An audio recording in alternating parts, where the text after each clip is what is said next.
with the SmackDown Live and post show with the Raw as well. So try to stay off Twitter because there's a lot of spoilers going out right now. So try to stay away from those Raw and SmackDown Live spoilers because they taped Raw, I believe, yesterday night, and they're taping SmackDown Live tonight. So again, appreciate everybody joining us tonight.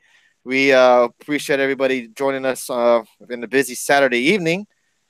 But yeah, let's go in and do our end of the year awards show. We also have a little bit of news to touch on tonight. We got some Impact Wrestling news, some Young Bucks stuff, and that's about it. Oh, and yeah, mostly just Impact Wrestling and the Young Bucks. So not really too much to talk about, but on the wrestling news stuff, but a lot of to talk about on the end of the year stuff. So obviously, Justin and Alex weren't able to join us tonight. I believe Justin's in the chat room, though, so we appreciate him popping in.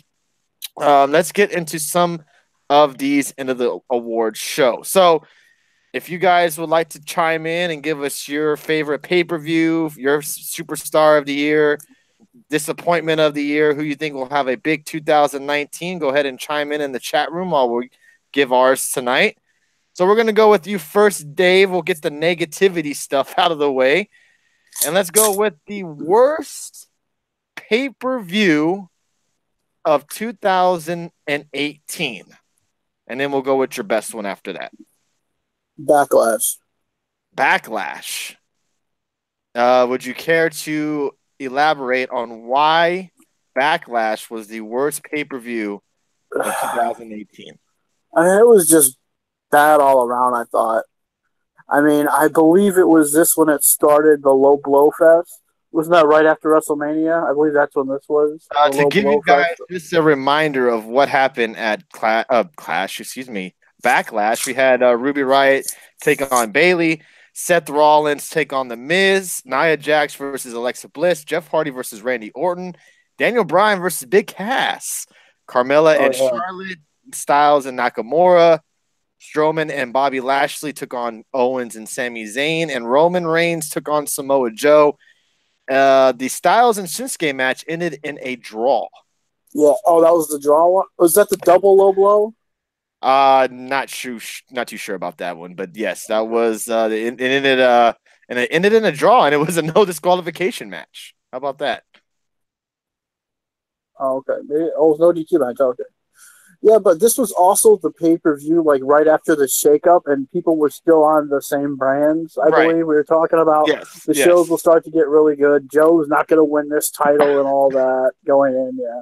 I don't know, I just didn't think this was a really strong pay-per-view. My best pay-per-view is going to shock a lot of people, but what's yours? Worst pay-per-view would have to probably, I'd have to agree with Backlash. I think Justin had Backlash as well as his worst pay-per-view of the year. I think that one's probably one of those that are up there with Crown Jewel. I just didn't think, like you said, Justin had a Fastlane and Extreme Rules, kind of a tie between those two. But yeah, Backlash, you're right. It was in the middle of the draft, so we still had superstars that were supposed to be on SmackDown still on Raw, vice versa.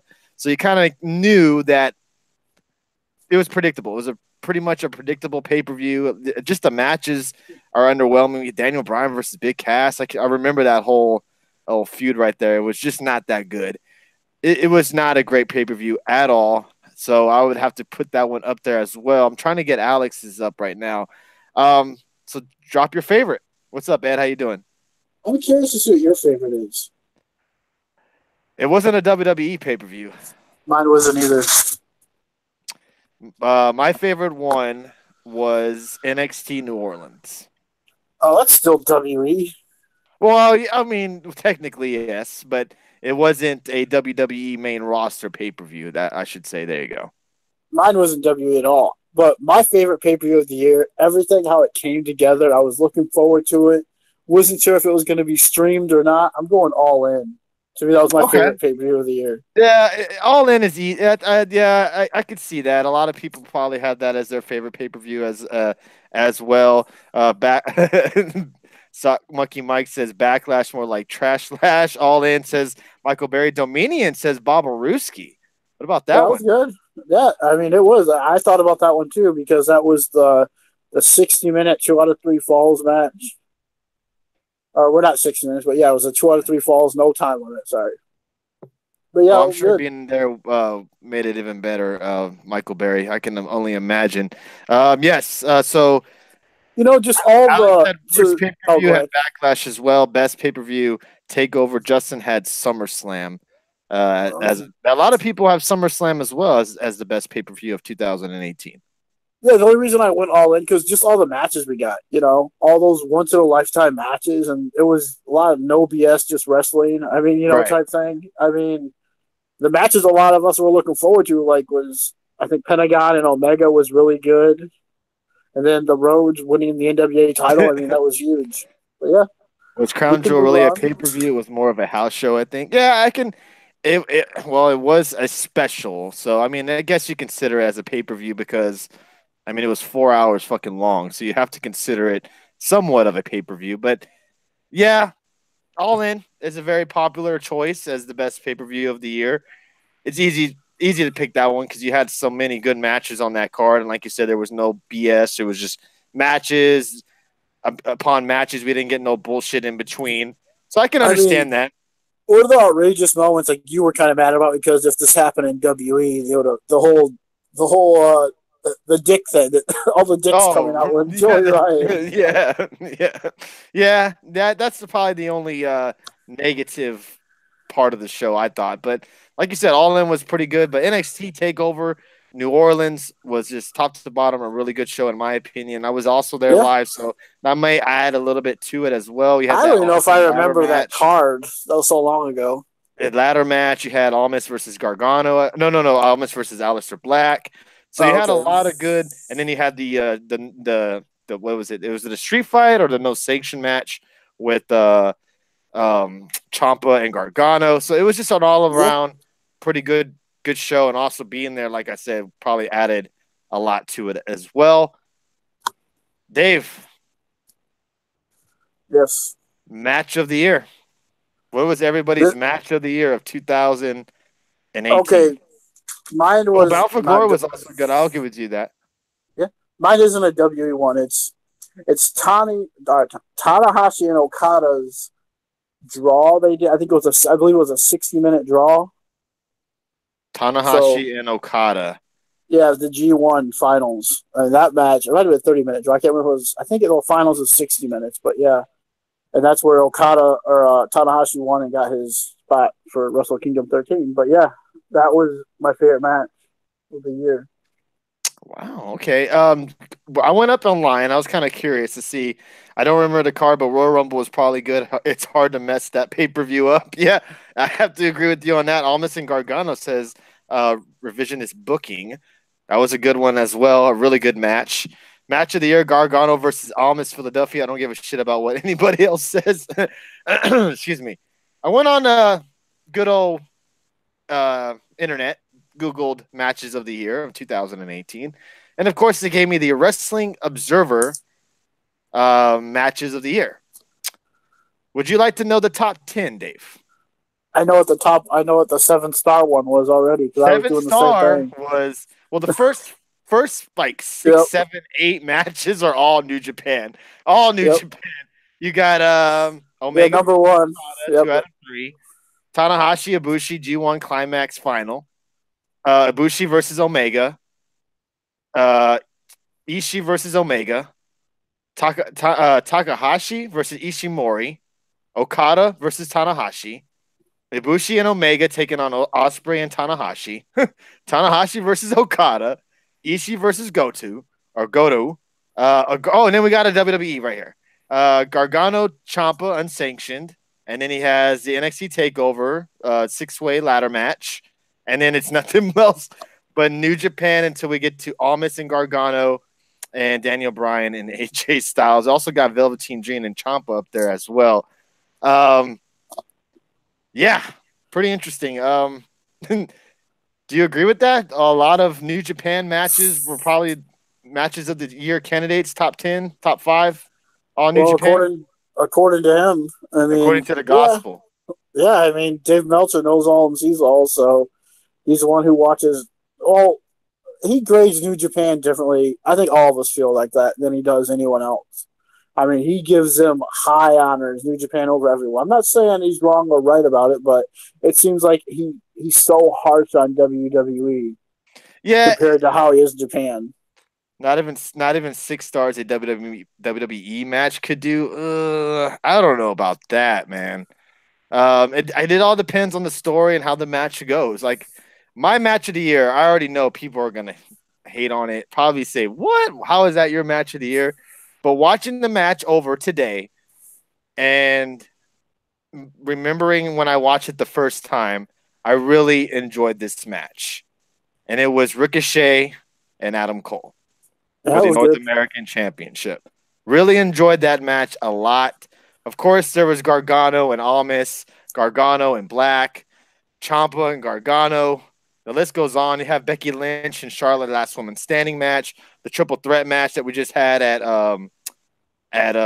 TLC. Yeah. We had a lot of good matches in the last couple of months, but that match, just going back and watching it, and some of the spots that they did, the super kick from the moonsault, just a lot of that stuff. I really enjoyed that match a lot. And remember, this is our personal favorites. This is not like obvious picks here. Tony's match of the year is HBK and Trips. No. No. But I really enjoyed Adam Cole and Ricochet for the North American Championship. Almost Let's be real, though. I mean, that match was remembered for one reason only, is for that super kick. And that was what the match is remembered for. Interesting comment there. I don't know.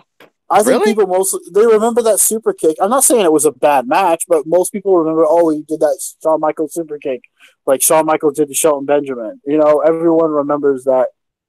It was a good match. I'm not saying it was a bad match. I'm just saying that's what stands out, I think, to a lot of people in that match. Is that super Red Sox fan makes a kind of a good point here. He says stipulation match shouldn't count, in my opinion. Do you agree on that? Yeah, because it's a ladder match. I mean, if you're going to count the Adam Cole, unsanctioned street fights, all that type of stuff. Yeah, well then that number one Meltzer match shouldn't count either. The 2 out of 3 falls match. That's true. That is true. Yeah, that shouldn't count either. You gotta, Cole and Ricochet wasn't all that good. Oh, of course, Red Sox fan would say that. Justin had a match of the year. He had, where was it at? Where did am I not seeing it? Oh, Gargano and Almas, and I believe Alex had the same one as well. Gargano and Almas as well. So Gargano and Almas wins a lot of the match of the year candidates that I've been reading online. That they have Gargano and Almas as the match of the year. Why wasn't that one your match of the year, Dave? Were you not particularly into that match, or Gargano and Almas? It was okay. I mean, it was good, but I just felt once I get to my wrestler of the year to make more sense, because I just felt this match was so good, and the story in this match was so good for me, for Tanahashi and Okada, because I believe the final was a 60-minute draw. And they went a complete draw. And this match they were just killing each other, going straight 60 minutes. Who won that kind match? Of stuff I love. No one. It was a draw. Oh, okay. I was about to say, because I was about to give you. Because the draw, not Sami Callihan, but the draw in the match, I mean, it gave Tanahashi the points he needed to advance and win. I believe it was a draw. Good storytelling there. I like that storytelling there. That's good storytelling. I'll give them that. Let's see. He put Murphy and Alexander as his match of the year, said Justin. I forgot. I'm sorry about that. Sock Monkey Mike says Alistair versus Almas was very underrated. I agree with you on that. I think Gargano in Black was very underrated. Yeah, that's what it did. That's what he said. Did I Alistair versus no, Alistair versus Almas. Excuse me, you're right. Yeah. That was a really good match too. Yeah. What about worst match of the year? Oh, I haven't even thought about that. You know what? Was that one of our the worst match of the year to me? It wasn't on our list, but I can already think of it right now. Was the Strowman and Brock Lesnar match? Which one? The Crown Jewel one, where he just kind of threw them around and then F5'd them and it was over. Oh, that was probably one of the worst matches of the year, because you had it so hyped up to where you thought maybe Strowman might take the title, and then you get that type of match. I mean, seriously, that's not really what we were thinking that we were going to get from those two men. At least I thought, I guess. Worst match of the year is any match with Baron Corbin. Wow. Jeez, Dave. No, you know what? I take that back. It has to be Eli Drake. Eli, wow, you mean Corbin's Eli Drake. You got to say it right. Corbin's Dave. A step ahead of him at least, but I mean Drake is just bad. Wow. But all seriousness, Almas versus Gargano is the best match WWE gonna have for a long time, says Red Sox fan. Okay. It was a good match. I really enjoyed it. It's too bad they shit on both the guys. Not really both of them, but Almas definitely. HBK comeback worst match of the year. It was not that great. I would have to give you that. Yeah. I can't be too biased. It was not that or great. Or even that Triple H.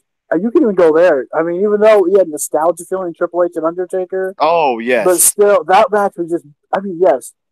All us old school fans might have loved the moment to see everyone there, to see the guys again wrestling, but that match was bad. Yeah, that match was pretty bad. That's when didn't Triple H try to do something outside the ring and he couldn't lift them up or something? They just both fell. No, that was the Crown Jewel where they did where he's like, "Hey, let's go this way." Yeah, they just run over there. Yeah. Jeez. All right. So, disappointment of 2018. A lot of us have had the same one. Alex has Asuka's booking. What about Rollins Ambrose at TLC? That match was bad. Yeah, that match was bad. But I'm just talking look-wise. Worse than Triple H and The Undertaker? I don't think so. Yeah, I don't think so. Yeah. I don't think so. I don't. That match. Rollins and Ambrose was bad because of because of the booking, or just because people are sick and tired of seeing it. It wasn't a bad match. Was very underwhelming. You know, that match wasn't supposed to be the type of match that we got between the two. It should have been a lot better. Should have been a gimmick match, of course. But yeah, I wouldn't say it was worse than the Triple H and Undertaker match. Revisionist says Shinsuke and General Daniel Bryan comeback. Is that very big disappointment? Says Red Sox fan. Wow. See, I don't count that for the. I don't know. I just don't count that for the whole year because he just came back right before SummerSlam, I think, or whatever it was. Fair point. No, he came back like Backlash, didn't he? So I guess you could. Biggest disappointment from Justin was the Iconics. They've legit done nothing, he says, which is true. They haven't really done much. They are now the group. They're jobbers basically now on SmackDown Live. Biggest disappointment, Raw. Are you saying? Yeah, I was gonna put that down. I was gonna do that. I was gonna put Raw, but I didn't. That's funny. That's pretty good there, Bob Ruski. That's a good one. What about you, Dave? Biggest disappointment? The Finn Balor Award goes to Bobby Lashley. Yeah, I would have to agree with you on that. I mean, look at it. WrestleMania, the night after WrestleMania, he debuts, and then he's done nothing. I mean, he hasn't done anything, but now he's showing everyone his ass every Monday night. So, I mean, yeah, he's done nothing. Yeah, I can agree with you on that. I have Bobby Lashley as well. Bobby Lashley was probably the biggest disappointment. You know, I almost put AJ Styles down, but I'm like, because of his run and stuff, I'm like, okay, he's a WWE champion, he's wrestling at WrestleMania and doing all this, so I can't really do that. And then Nakamura, you're like, well, for most of the year he was feuding with AJ Styles in semi-main events on pay-per-views, so you can't really say Nakamura because at least he's been there. Bobby Lashley hasn't really done much at all, and even his one win over Roman Reigns is really nothing. Oh, and Alex put Amel as well, and he put Shinsuke as a whole as well. And Justin did put Monday Night Raw. I just saw that disappointment. He put Monday Night Raw. Yeah, Monday Night Raw has been. It didn't really live up to Monday Night Raw. I mean, when's the last time Raw has lived up to any type of expectations? To be quite honest with you, Raw has been bad for quite some time. It hasn't been great, and hopefully this new era that we're getting in 2019 will hopefully switch things up a little bit, because Raw keeps on losing the ratings, and I'm sure they're not happy on the other end. Mine was also Bobby Lashley, biggest disappointment. This wasn't, like you said, he shows up on WrestleMania after the Raw after WrestleMania. and you're thinking, oh man, we might get Brock Lesnar, we might get this and that, and it just was. Yeah, I thought I was right. Yeah, so Was, DX guy saying he came back before WrestleMania. He came back after WrestleMania. I think he means as a maybe on screen guy. I know what you mean about him coming back recently, as in wrestling. Biggest disappointment is Baron Corbin. Biggest disappointment is Roman Reigns' cancer announcement. That I have as one of the awards as well. Only good part was you're talking about Raw 25 was also disappointing. Yeah. Yeah, that you can want. If we did disappointing shows, that had to be way up there. Oh yes, remember when they hyped up that show so much and it ended up being so bad. It was bad. Can you imagine? I mean, I bet you this what was that place called that they went to, and everyone's there getting like a bunch of cruiserweight matches, and that's it. It's like, what was that freaking place called? I can't think of the name of it now. In New York. Oh, I can't. Where they used to do the Manhattan Center. There you go. It was just a bad show, and he had the Manhattan Center driving over the Revival, getting pretty much squashed by DX and who else was out there? How could you not say that? They have to be consideration too. The Revival has had a bad year, but yeah, but I mean, they've had a bad 2018. I absolutely agree with you, but to me, Bobby Lashley, you can even throw Shinsuke up there. They've had worse 2018. Even with Shinsuke Nakamura having the U.S. Championship, I still think that it's a disappointment. Yeah, I agree. And I go Bobby Lashley simply because he hasn't done nothing. He hasn't won a title or done anything. So that's why at least Nakamura, even though he wasn't on a lot of pay-per-views, but he was still a focal point for, the SmackDown side for a little bit, from AJ Styles to facing Jeff Hardy, even though after that it wasn't really much of anything. But at least he was still a focal point to somewhat more than really Bobby Lashley. Yes, he was in bigger-ish storylines, I guess, with Zayn and Owens, but to me, that didn't do nothing. After all the hype we put behind Bobby Lashley coming back to WWE, and then we get nothing. Yeah. There was a lot of hype. Samoa Joe? Yeah, Samoa Joe is another one that you could... Yeah. You could just pick and choose which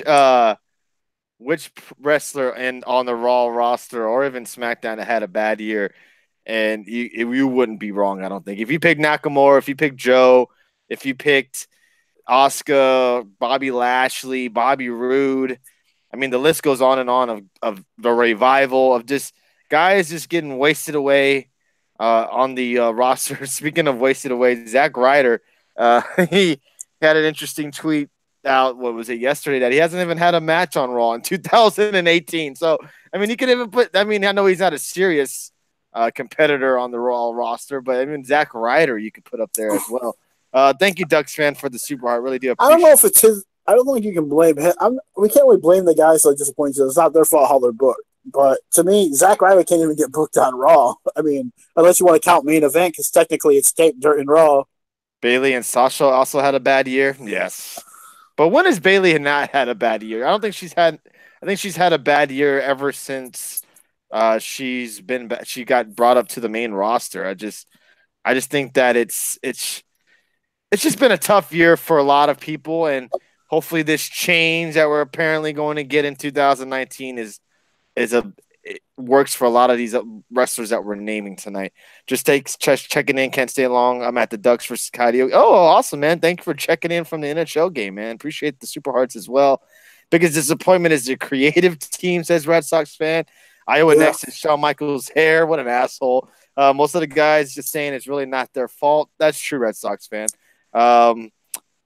Let's see what else. Justin put Bobby Roode had a shit year. Of course, Red Sox fan is trolling me about Raw in San Antonio, saying it was horrible.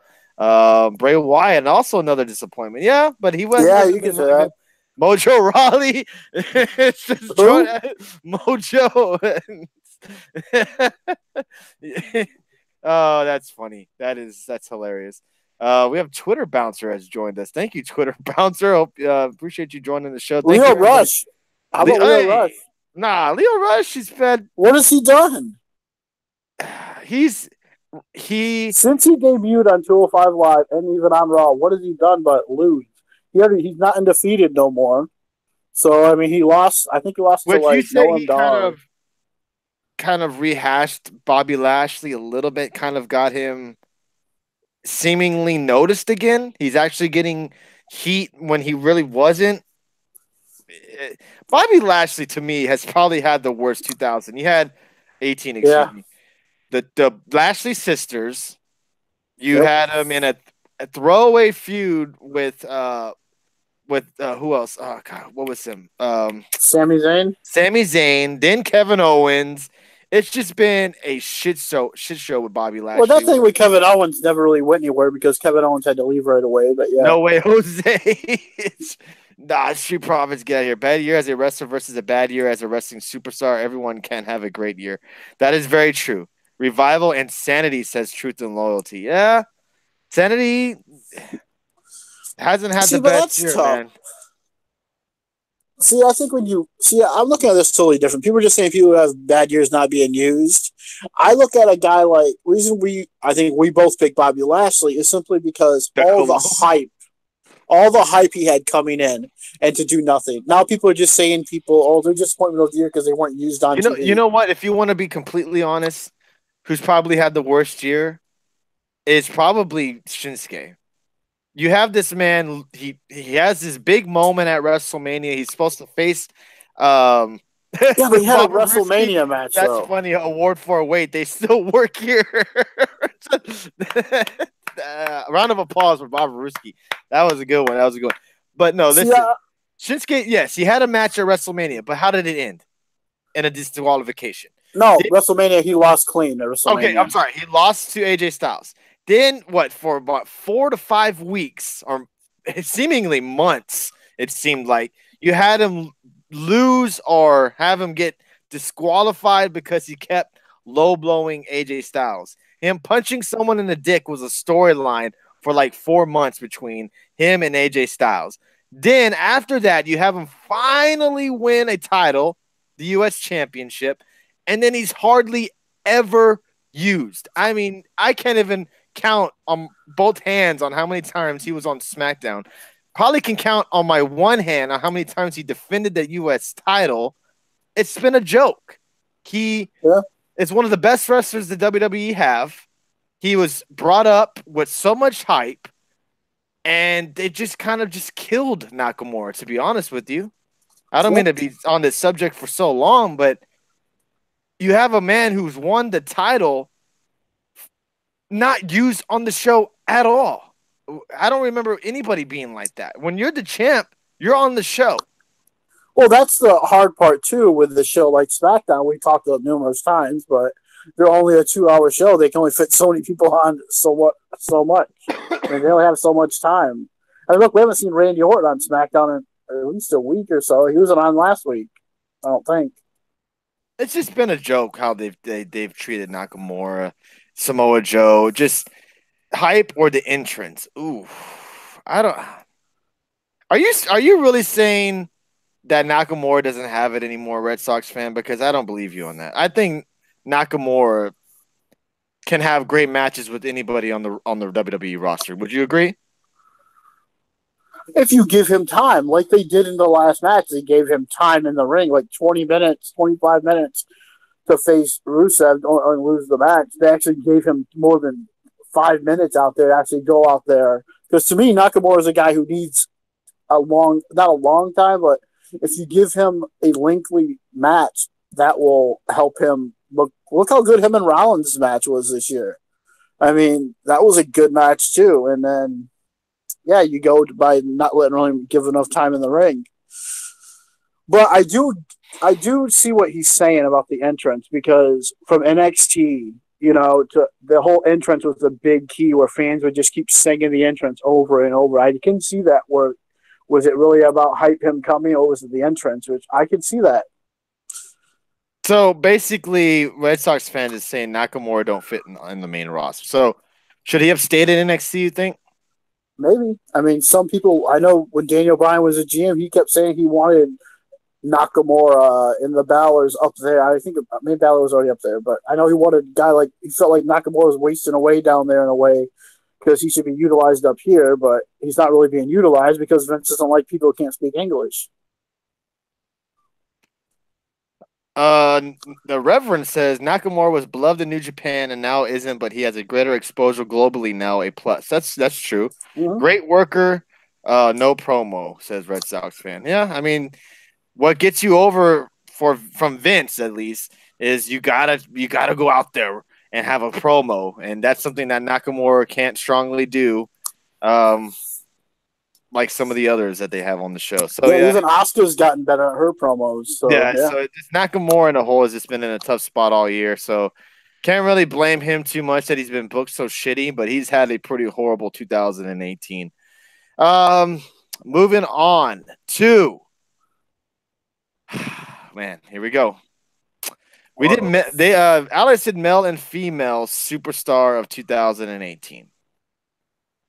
He had male superstar of 2018, the Elite as a whole, which is a pretty. Only guys to stay long in NXT are Ono and Angelo from the Street Profits. Does he need a manager or mouthpiece? Yes, Reverend, absolutely he does. Who was your male superstar of the year? My male wrestler, Seth Rollins. Of course, you know. Okay. I think it's a Texas Kid pin, but yeah. My male superstar of the year because he changed a lot of stuff. He took a lot of fans who were on the fence or even WE fans and brought them over, me, to start watching New Japan. My superstar of the year is Chris Jericho, a wrestler of the year. Chris Jericho. Really? Yes. Really? What he did for Japan, he started getting people to tune in and watching that. And I actually became more of a fan of New Japan because of Chris Jericho. I started watching some of their other pay-per-views. I think Chris Jericho, yes, there's other wrestlers who probably had good years and done stuff. To have Jericho superstar of the year when he doesn't really wrestle very much? Yeah, but look what he did over there.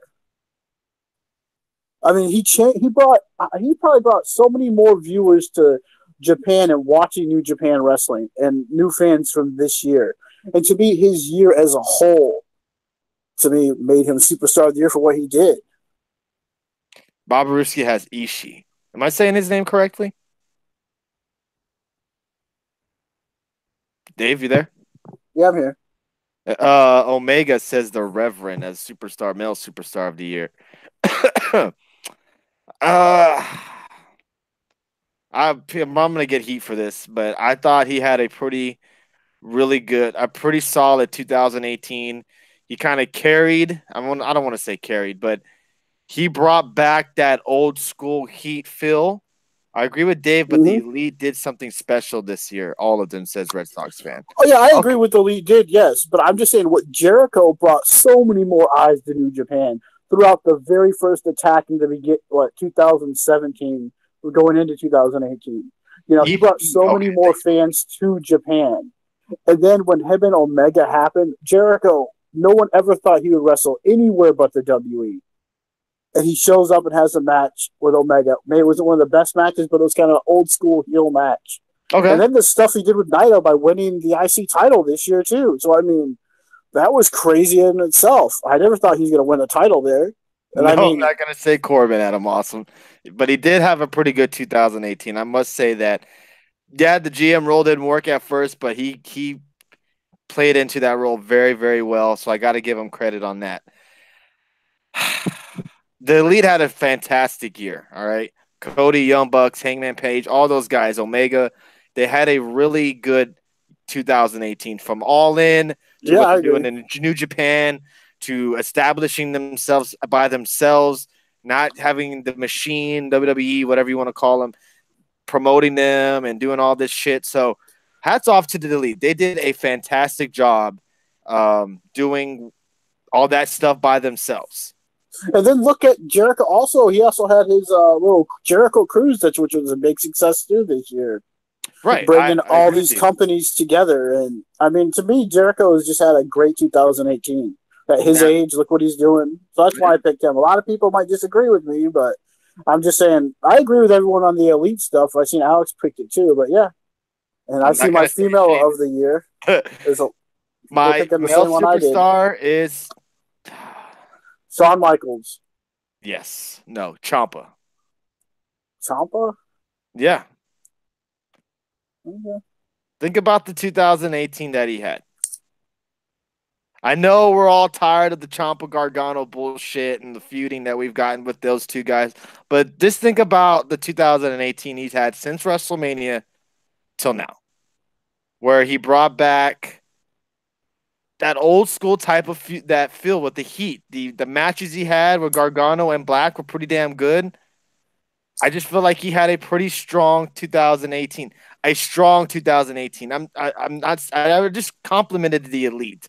To me, the Elite is easy to pick as your superstars of the year because of the year they've had. There's nobody that had a better year than the Elite.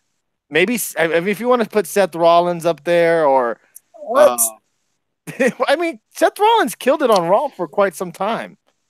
He had some pretty damn good matches on Raw, but as a whole, in 2018, I'm talking about WrestleMania from now, the type of change Ciampa brought to me did a lot for the WWE and NXT. Agree to disagree, that's fine. If you don't agree with me, that I totally can't disagree with you on your opinion. Ciampa, interesting. Everything was against him, and he still won and shined. I just thought he shined in 2018. I would have liked that better if he would have won it at a takeover, though, instead of just a random NXT show. Okay, fair enough. I would have put Gargano over Ciampa. Okay, all right, that's fair. See, my pick with Jericho too was about, okay, what kind of impact did they have on 2018? Yes, the Elite had great impact. I didn't know we could pick teams either. So, I mean, as a full impact, if you want to say as who made the biggest impact for a company or for themselves, and it would have to be the Elite. It would have to be. Yeah, but that's a group. Yeah, or if you want to even say, or Cody Rhodes. If you want to say Cody Rhodes. He's had a great year, yeah. Cody Rhodes is another one that you could say. He had an incredible 2018. The Young Bucks, if you just want to say the Young Bucks themselves, they had an incredible 2018. Omega. I mean, there's hard to deny a lot of people who had a Jay White. Look at the 2018 that man's had. It's really tough to honestly pick the male superstar of the year because a lot. Yeah, believe me, I went back and forth on this. And it's a lot of guys that have made impacts in 2018 that where you're just kind of you don't know really who to pick. Ciampa is my WWE to me superstar of 2018. If you want to talk about a wrestling whole as general, it's hard not to pick Cody Rhodes to me. Yeah. Yeah, I was just going by what Jericho did, getting me to want to see a New Japan show and getting New Japan World, and then starting to actually watch more New Japan throughout the year. And that, to me, what changed a lot of it for me this year is watching a lot more New Japan. Like, I watched the G1 the first time this year. And, I mean, yeah, there's a lot of good stuff at Wrestle Kingdom 13 that just got me kind of hooked into this wrestling. And I picked Jericho mainly because all his 5 matches he wrestled this year, or whatever it was, I mean, all those matches meant something and were big and got people tuning in to watch it. And and you can call Jericho the kind of the draw if you want, because he drew people in to watch him. Red Sox fan says All In was bigger than Mania. It may have been better than Mania, but I wouldn't say it was bigger than Mania. Of course it wasn't bigger. He said a dark horse is Sami Callihan. Mm-hmm.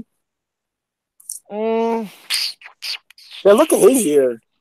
I mean, he breaks freaking. You know what? You got to give it to Sami Callihan. He may not have had some of the best matches of the year, but he definitely brought more eyes to Impact. Especially with the bat issue or the bat incident, that brought a lot of people to that show. I got to give it to him.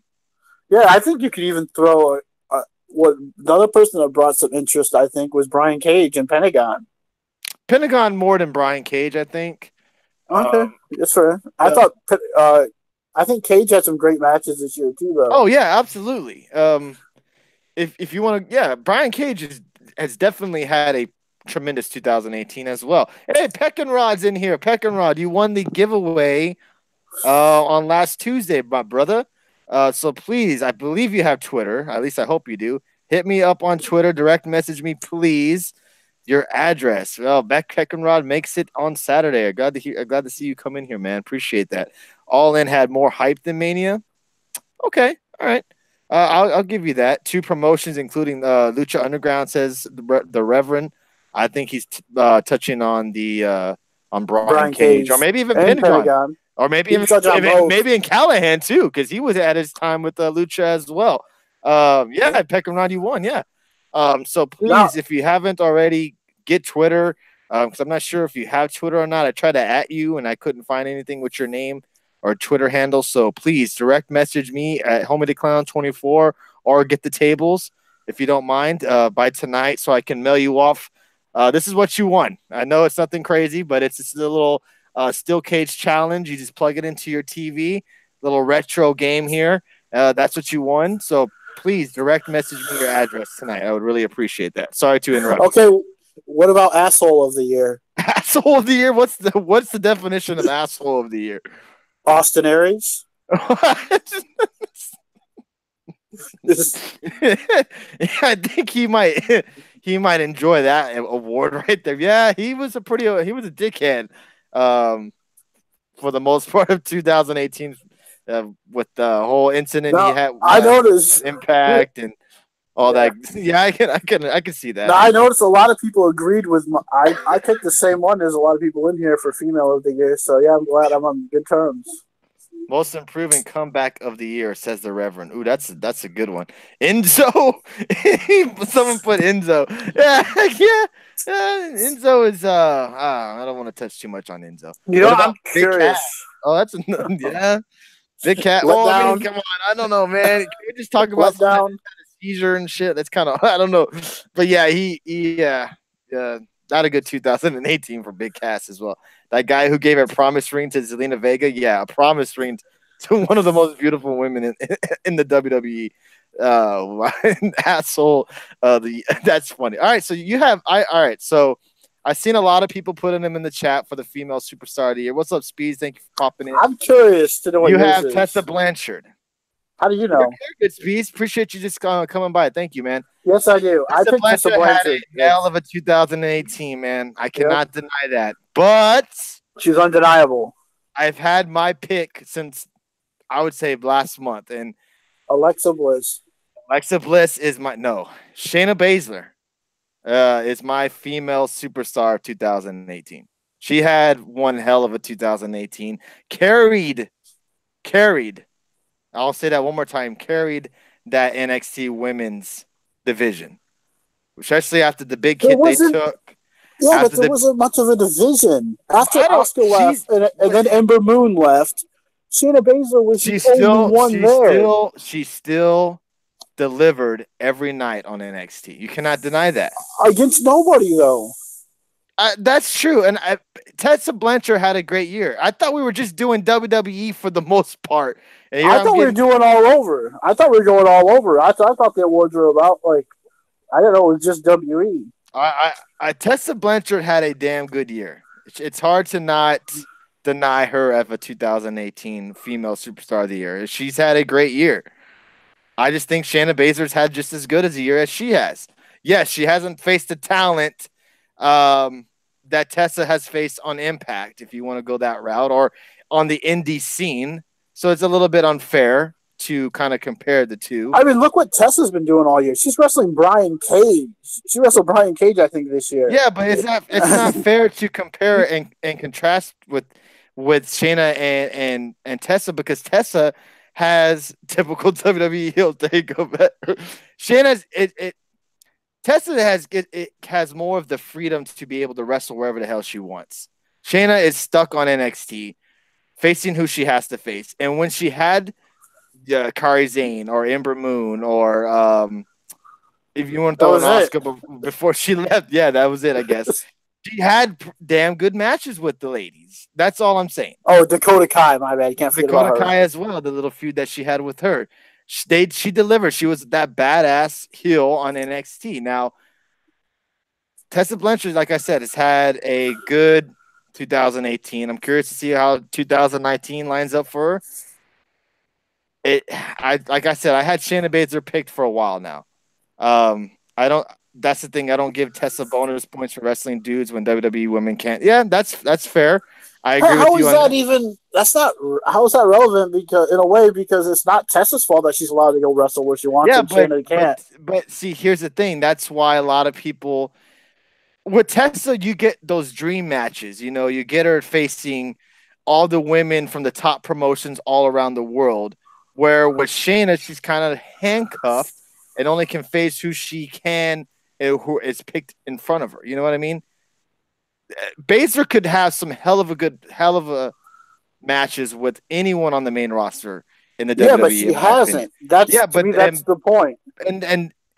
But that shouldn't neglect her or it shouldn't be a negative towards her to where she couldn't win Superstar of 2018 on the women's side. Okay, yeah. I mean, that's your pick. That's fine. I have no problem with your picking it. I'm just saying, looking at it from like the whole perspective of like who she's faced. I mean, how could you not be the best on a show at a time for that almost a whole year when they basically had no one to face her? And that's a valid point. And I cannot hate on anybody else saying Tessa Blanchard for their top hit, because Tessa Blanchard has had one of the best 2018s a woman could have. And like I said, I'm curious to see how long. I'm actually surprised she re-signed with Impact with an extension, especially what's going on with them and the TV deals and stuff like that. So, because to me, she could have got. I know nobody wants to see her go to the machine, WWE. No, because look what they do to everyone else. I'm surprised she didn't maybe even try to maybe go there, because I'm sure they would have offered her some big time money. But maybe she likes the freedom that she has. I can't hate on that for her. Well, everyone, I think Alex and people were saying that there's a lot of issues with Tessa Blanchard, but hey, she's had a great year this year. I think her and Allie killed it at Bound for Glory or Slammiversary, where they had that 1-on-1 match. It was just awesome. But yeah, Tessa to me had a great year, and yeah. Let me see who else. I'm not biased as fuck. I'm just being honest. Like, what do you want me to do? At least I didn't say Becky Lynch like a lot of these people are saying. That I don't agree with at all. You got to disqualify. No offense if you do pick her, but to me, she has to be kind of disqualified from this, because this has only been happening like the last couple months. Yeah, I mean, a lot of people are skyrocketing on Becky Lynch. She's definitely that flavor of the month, and she's getting a lot of this publicity because of the Twitter and what she's been saying and all this stuff. And I think Sports Illustrated had her as the #1 wrestler of the. That I disagree with. I can't have Becky Lynch up there as #1 when she just basically won the title 2 months ago, maybe 3 months ago. Didn't really have that great or strong title reign. I think she defended it maybe once or twice. I don't think it's even about the title reign. It's about run you've had going through the whole year. It does, because if she won it at SummerSlam, correct? So that gives her enough time to possibly win Female Superstar of the Year. But she didn't do nothing from August to now to me to give her that award, other than her getting punched in the nose, being bloodied up, finishing her job, and having the crowd go apeshit over her. That's seemingly what happened. And now everybody loves her, and people are starting to get tired of her now because of what? They seem to think that WWE is throwing her down our throats. So I still like. I don't hate. I still. Oh, she didn't win at SummerSlam. She won it at Hell in a Cell. Really? I don't even remember that. That's crazy. Because it was 1-on-1. Because SummerSlam was the triple threat, and then Charlotte won that, and then Becky turned on her at SummerSlam, and then she got 1-on-1 match and beat her clean. That's 1, 2, 3. That's right. I totally forgot about that. Wow. No, that says Tessa had backstage heat when she was at. Yeah, she had a big old fight with I think Ricochet, right? Her ex-boyfriend, and it was just bad drama that WWE just wasn't going to deal with. But yeah, Becky Lynch being #1, I would put Charlotte over Becky Lynch. And Tessa Blanchard also signed on to do another wrestling promotion on Access TV. It's going to be all women wrestling. Yeah, I saw that. I think the Lakers owner Jeannie Buss owns it. Okay, yeah. So that's something else they're gonna. She's a part of. Yeah. I totally forgot about that, Jess. I know we were there, and I totally forgot about that. That's horrible. But yeah, I would if you want to go 1A, 1B, Becky, with for at least me with Baszler and Tessa, I can do that. But Baszler, I thought had a pretty good year in NXT. Now WWE women picking Ronda or Becky Lynch, that's just kind of silly. And let's just move on. Because oh my god, what else can here we go. Let's do WoW. Yes, WoW. I think it is Women of Wrestling or something like that. Yeah. All right, I'm ready to put my my Tony Jinx of 2019, Dave. Who do you what about do we do women match of the year or no? No, we're gonna get to that, but I want to I want to do my jinx. I want to jinx my wrestler of 2019 since I can't wait for this. I'm known to jinx Finn Balor. Everybody, I've had Finn Balor be the guy that I have jinxed in 2019. 18. You picked it up for 19? No. Oh. No. 2 straight years. Great. But we'll go with who do you think will have the biggest 2019? Who will be the guy that we talk about at the end of the year next year where he just blew up? Well, mine is kind of unfair. People are going to call me a homer for this, so I don't care. But I'm going because he has Daniel a big match. Bryan. No, he has a big match in January. I'm going with Brian Cage to have a huge 2019. Wow. Okay, that's an interesting choice. I'm not going to hate on that. Brian Cage. Okay. Mine's a little bit kind of obvious. I think the writing's on the wall with this guy, even though he's been on a little bit of a losing streak of late. I think Drew McIntyre will have a huge 2019. Huge. So now, were we supposed to go mostly WE? Because I went all over the place. No, I'm just saying that's who I think was going to have the breakout year of 2019. Brian Cage is a good choice. Justin had Adam Cole. Red Sox fan says Rush. Mustafa Ali says from DX. If anything, Ronda had a disappointing year. Really? Yeah, I think so. Yeah, because look at what she goes from WrestleMania to a decent match with Nia to just a bunch of crap fest afterwards. I think a lot of bad matches on Raw. Wow, that's interesting. I do think Drew McIntyre will maybe not be in the main event of WrestleMania, but he will be in one of the title matches, the main title matches at WrestleMania. Book it. Guarantee. It's a stone cold lock, everybody. Drew McIntyre will be wrestling for one of those titles at WrestleMania. Just watch. Now, here's my question for you, Dave, and I did not ask you this question. Who do you think will have the Finn Balor of the 2018, where he's having a good 2018, but once 2019 rolls around, it's just going to be bad for him? I think you just answered your own question. No. I already have my answer. No, I think you answered your own question right there. I think it's Finn Balor is looking good right now, but I just don't think he's going to do much next year. You know who I think it is? I think it's going to be Elias. Okay. What about Strowman? That's a good one. Strowman. Yeah. But I just think, he could, but I think a guy like Balor and then make you think he's doing really good. And then right before the end of the year, he does really good. And then Justin says Ambrose, Truth and Loyalty says Ambrose. DX says Mandy Rose will have a big impact in 2019 for the women. You've been reading the dirt sheets, my friend. She's having a big impact for a lot of men, I bet. She's having a big impact for Vince, that's for sure. Ambrose will be the new Finn, says Justin. Okay. I think Elias. Everybody's so high right now on Elias. I just think it's going to turn for the worse in 2019. I just have that feeling. Yeah, non-Balor, I guess I would go. I could even see Seth Rollins having a bad year. What? He's already had a bad 2000. Yeah. Are you kidding me? Yeah. No. No. I mean, look at his run as IC champion. Hasn't been good at all. Man, I don't know, man. He had a pretty.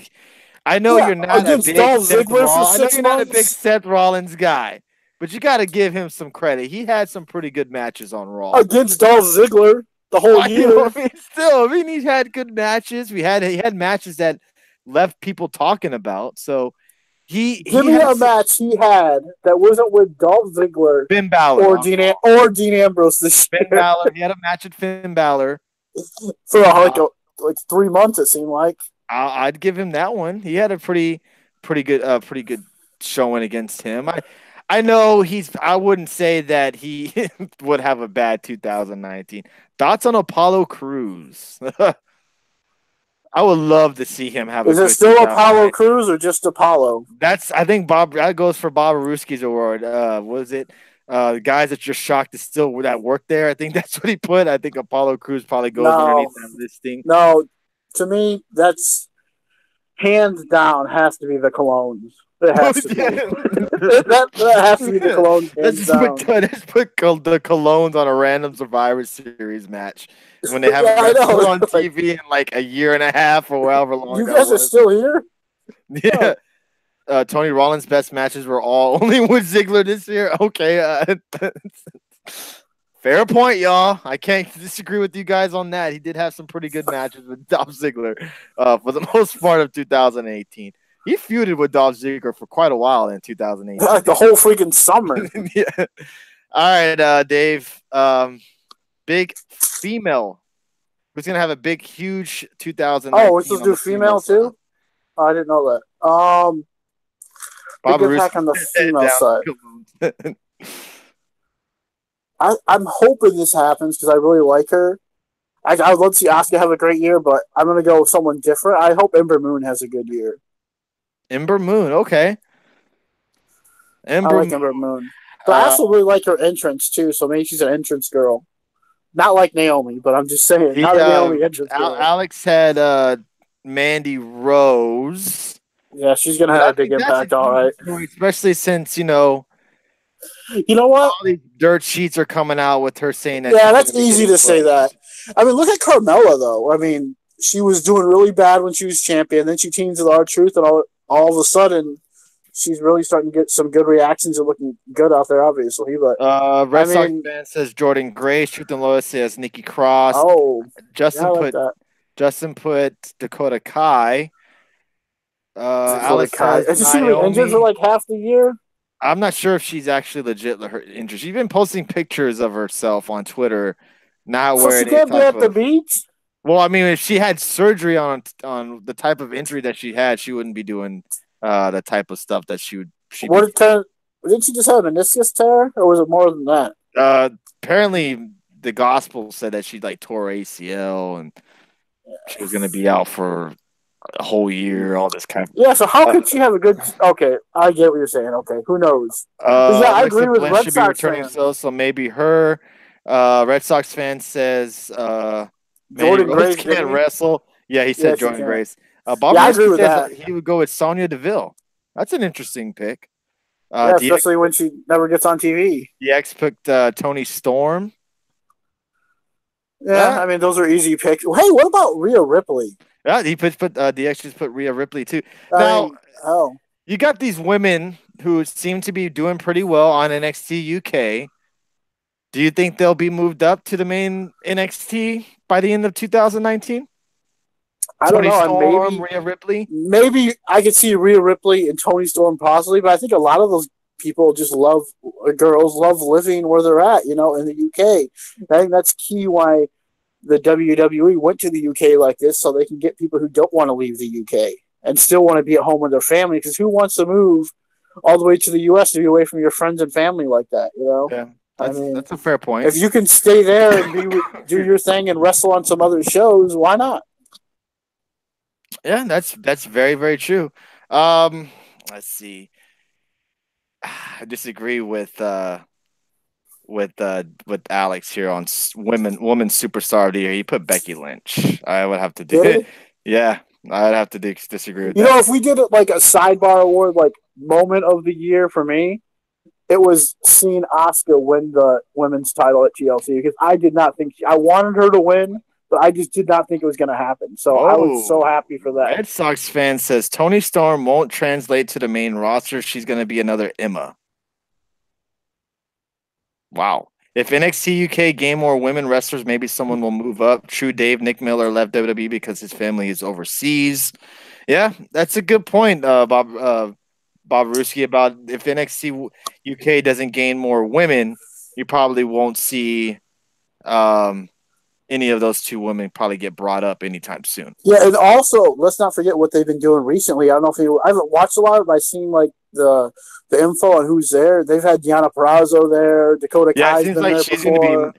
It's like Purrazzo's actually going to be moving to that roster. So I know she had a promo on the latest in the UK taping. Yeah, but these were taped weeks ago, though. So you could have done tape. True. You could do like a month worth of taping in a couple days for them. I mean, in a couple weeks even. I mean, and then you could come back and go back and forth. But yeah, I think a lot of those are one-offs. So Revisionist podcast. RJ put Liv Morgan for getting rid of Enzo. Speaking of Emma, her year has just been shit because she got hurt early on after leaving WWE. Yeah, I remember. Yeah, I heard that she got injured. Yeah, she was supposed to be having I know a lot of people were kind of hyped about seeing her join ROH and kind of leaving the WWE and going on her own, and she just kind of had a pretty rough 2018. Not because of booking wise, just injuries, and I think she got some type of illness to where she couldn't wrestle for an ROH for a little while. So it's just been a horrible year for. Yeah, here's a sidebar question for you on Emma or Tenille Dashwood. Does this hurt her kind of stock on the indie circuit right now? Her being injured and then where she can't wrestle for a good part of the year. I mean, does this hurt her stock a little bit coming straight from WWE and kind of ride off that wave? I mean, was there a lot of stock riding on her at the beginning?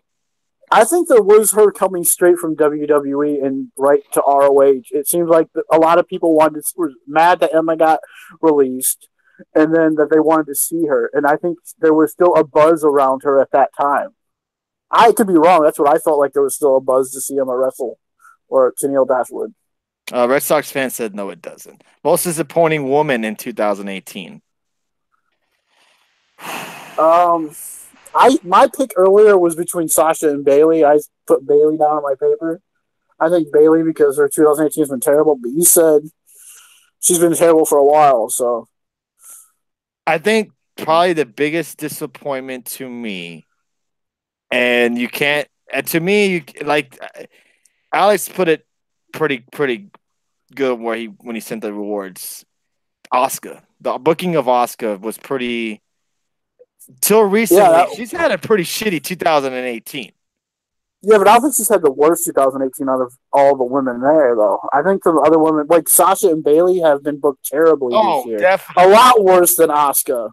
Yeah, but to me, Sasha and Bayley have been booked poorly for the past 2 years on the main roster. So to me, they've been booked bad than that. And you can even go further than that. Before the last 3 months of the Becky revolt lately, before that, people were mad that Becky wasn't getting the push she deserved or getting title shots or anything like that. You would have put Becky on this list if this wouldn't have happened with her winning the title and doing this whole gimmick change. Oh, definitely. Absolutely. Because people were upset about it, like how Becky was treated all year. Absolutely. And how her last title shot was against Alexa Bliss, I think. Yeah. At a pay-per-view. I mean, that's crazy. Red Sox fan says Ronda. Ronda came with a ton of hype. She was everywhere. To me, I have to give her a little bit of the benefit of the doubt, though. She came with a lot. Riot Squad, that's a good one, DX. That's another one. That's a good one. To put Ruby Riot Ronda Rousey as disappointment, that's a little bit, to me, kind of unfair because for the simple fact is that she just started wrestling. There's a lot of hype around her, a lot of pressure on Ronda Rousey. I would at least give her at least another year and see how she does and if she develops better and gets better in the ring and promos and stuff like that. But for what it's worth, she's brought a lot to the WWE, as in crossover with fans and a lot more media coverage. Is she the best wrestler in the ring? Absolutely not. You know what that reminds me of? Yes. Go ahead. It reminds me of John Cena. Remember when John Cena first started getting that big push? Everyone said, "Oh, he's a terrible wrestler. His moves look so stupid." But then in time, all of us hardcore fans hated John Cena. But he started, and years, it took him a while, but people started to at least respect what he did and the stuff he does and started to somewhat like him. You know, and John Cena had the same stuff where no one liked him. They said he couldn't wrestle, he couldn't do anything. His little 5 moves of doom. 5 moves of doom, yeah. No, and he still has them to this day. It's just to me kind of unfair. Now, do you think the Riot Squad is a disappointment this year? Yeah, absolutely. See, I don't. Because when they first came up, I think after WrestleMania or whatever it was, and I was just surprised on this team together. It was an odd teaming because Ruby Riott was always by herself, and then Liv, I never saw her as really much of anything, and Sarah Logan didn't see much of her at all in NXT. Right. And when they came together, I wasn't sure about this team. It was odd pairing to me. Yeah. And then I think they've kind of meshed pretty well together over the last 6 months, and I think they're an interesting team now. I thought they surprised me on how good they work together now compared to what I thought about them when they first came in. I agree with you on that, but they never win.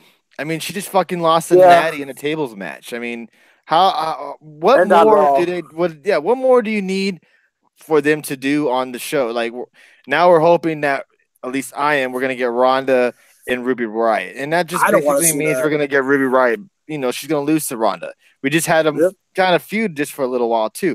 Ruby Riott keep losing. When did they win a feud and match? Yeah. That's true. I couldn't fucking remember, to be honest with you. But you know what that means? They could probably win the women's tag team titles. The way you know how WWE's booking goes. Usually, if you're getting booked like shit, they have you win the championship, unless your name is Sasha or Bayley. What else can we talk about for 2018? Oh, I got one. Biggest shocking moment. I already know. Okay, I kind of just said it, but yeah. Mine was Asuka winning the title. Really? That was the most shocking moment to me because I was surprised that happened.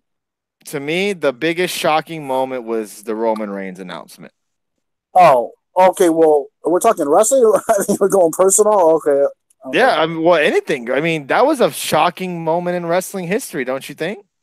Yeah, I mean, it was. Yeah, you're right. World champion go out there and announce that his cancer has returned and that he has to drop the title. And basically, we don't know when we'll see Roman Reigns in a wrestling ring again. That was a pretty huge moment of 2018. Yeah, but I was going more for at the storyline moments that we're getting on TV, not something real. But yeah, okay. I mean, well, I can understand that, but you don't think that was? Yeah, it was. I'm not saying it. Yeah, but I'm just saying when you say most shocking moment, I'm thinking, okay, what was a big shocking moment? Stone Cold showing up at Raw, was that a shocking moment? You know, all this different stuff. Next year, probably not. Daniel's return to the ring, says Truth and Loyalty. That's another good one. Yeah, he's a free agent. That was a good one. Daniel Bryan announcing not Daniel Bryan. Yeah, that was a shocking moment too, yeah. Announcing that he'll be able to wrestle again. That was another one. Shocking moments for me when McMahon announced that they are taking back Raw and SmackDown Live. Tama Tonga turns on the Elite, says Red Sox fan. HBK's bald ass head. Shit, Brian Clear. That's Bob Ruski. That was a pretty good one. I don't think anybody thought Brian would ever wrestle in a WWE ring, especially with we heard it on Twitter, blowing up on Twitter like crazy, all the rumors from the gospel saying that Daniel Bryan isn't going to wrestle again. They don't feel like they trust him in the ring again, and yada yada yada. And then he's SmackDown Live champion right now. It has to be a huge shocking moment as well with the Roman Reigns. Asuka winning the title is probably another one that probably not a lot of people thought we would ever see in 2018 at least. the Saudi Arabia event. Yeah. Maybe the part that happened leading up to it. That's probably the shocking moment too. The money talks, or Omega actually beating Okada because I didn't expect it to happen. Really, that's another good one. I'd give you that. Yeah, because people probably never thought Okada was ever going to lose. I'd give you that. Just because I don't watch it, Red Sox fan, doesn't mean I don't know what's going on on the company. So just back off, cool yourself, and enjoy the show. Can we? I throw another shocking moment. Sami Callihan breaking Eddie's face. Oof. That's more of shocking to Eddie. What the fuck moment. The vegan Captain Planet. Brock retaining the title at Mania. Everyone expected Roman to win. That's another one. Yeah, that's true. That's a good one. I'll give you that. That's actually a really good one. I would really give you that one. It's gonna be interesting to see what they do with more shocking moments in 2019. Not sure. There you go, Bob Ruski. Not sure what else shocking they can throw at us in 2019, unless maybe a certain group shows up in the WWE, which I absolutely do not think will happen. Well, not now. No, not now. At least not now. Anytime soon. Do we miss any other awards? You got a women's match of the year or no? Women's match of the year. I would have to go last woman standing match. Oh, okay. Between Charlotte and Becky. I hope I don't say her name wrong, but Mercedes Martinez versus Sakamoto. Nikki and Cena breaking up. Oh my god. That was my favorite. I thought that match was so good and so hard hitting. It was so fun to watch. Satomura. That's a good one. I'd give you that one. That was one of the best matches on the Mae Young Classic tournament. I would give you that. Texas Kid for Life being on your show and sounds coming over like he was killing animals. Oh yeah. Texas Kid for Life, man. What a person there, y'all. Luckily you guys haven't seen him a lot lately. Back in the day, he was in here every night trolling. Red Sox fan and Texas Kid do not get along whatsoever, so I think he tries to stay away from the show as far away as possible. He sometimes joins us on YouTube. What else? Anything else, Dave? For the end of the year, it's been quite a year in wrestling for 2018. Not just for WWE, Impact, MLW. I haven't seen a lot of MLW, but yeah, or ROH. But podcasts in general on Periscope here, with a lot of these shows that here on Periscope. But forget the tables. It's been a pretty huge 2018 for us. We've came a long way from doing Impact reviews on YouTube, 4 years ago.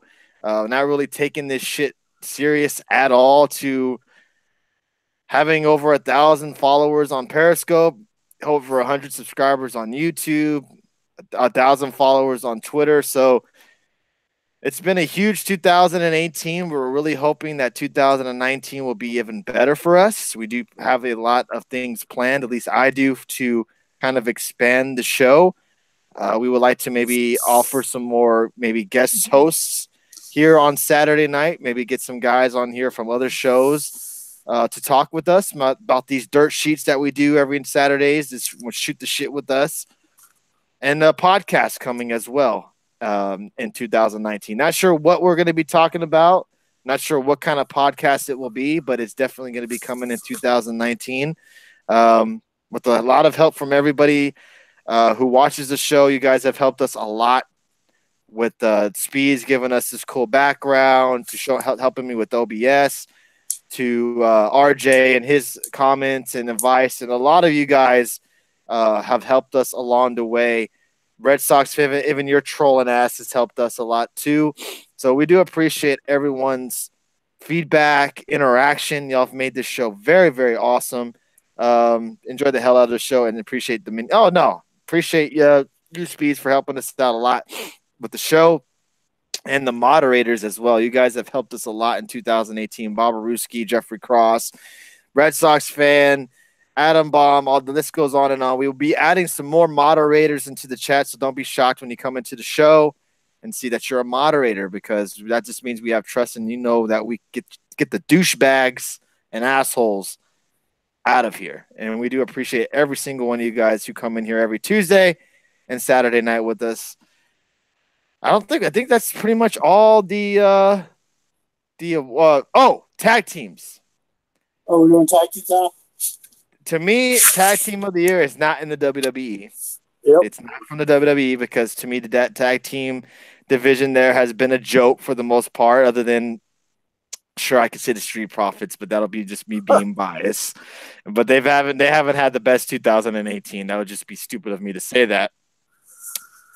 But who's had a pretty solid 2018, and it's easy to say the Young Bucks. But Dave and I talked about this before the show. I would have to go with LAX as tag team of the year. That was my pick. Revival done.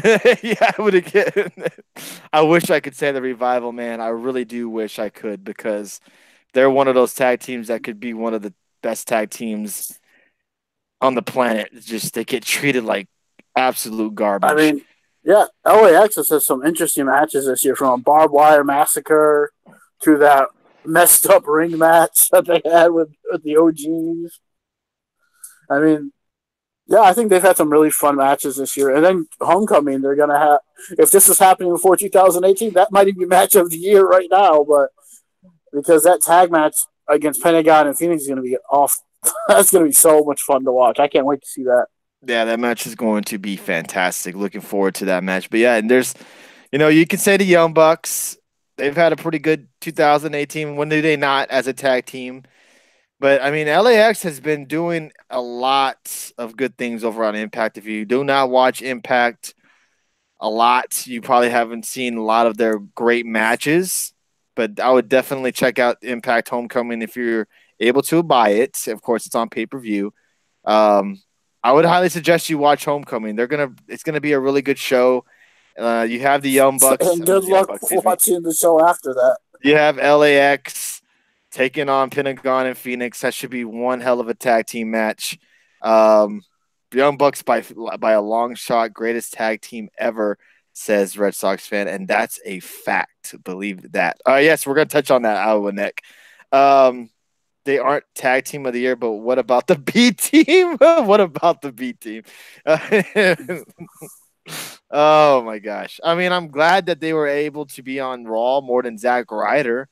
They were actually kind of used a lot better than I thought they would ever be since The Miz left SmackDown Live, but Raw.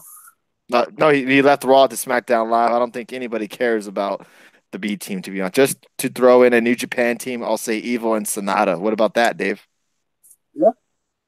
They're a good team. They have a lot of tag matches on there. I mean, but yeah, I just see what you see weekly going out. LAX going out there, putting on some fantastic matches. I'm not arguing against the Young Bucks. They've had a great year.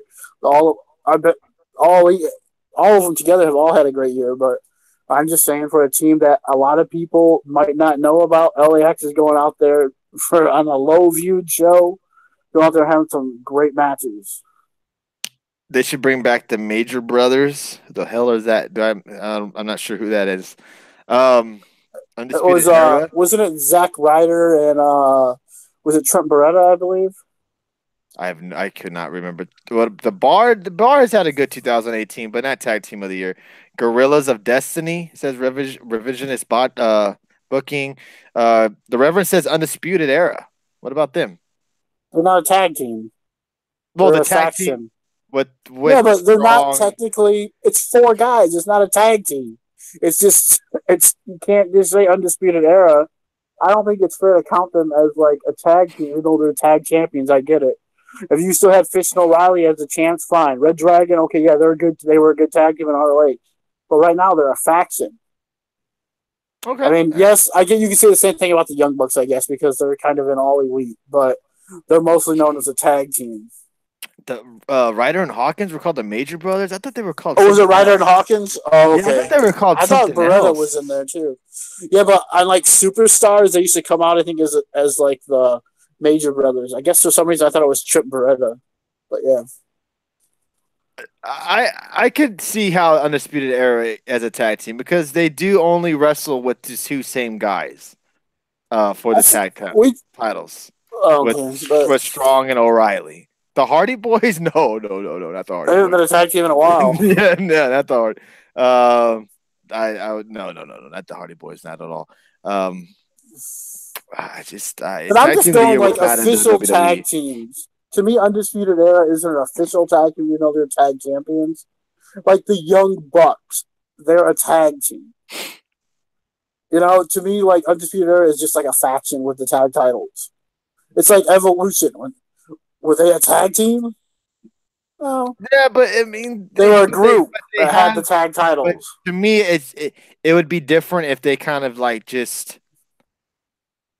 had a revolving door of whoever wrestled it for the tag team titles. Like one night it might be Cole and Fish or Cole and Strong, but it seems to be Strong and O'Reilly since Fish got hurt last year. So it seems to me that I can see why they would have them as a tag team of the year because they've had some pretty damn good matches in the last couple of months in 2018 at least.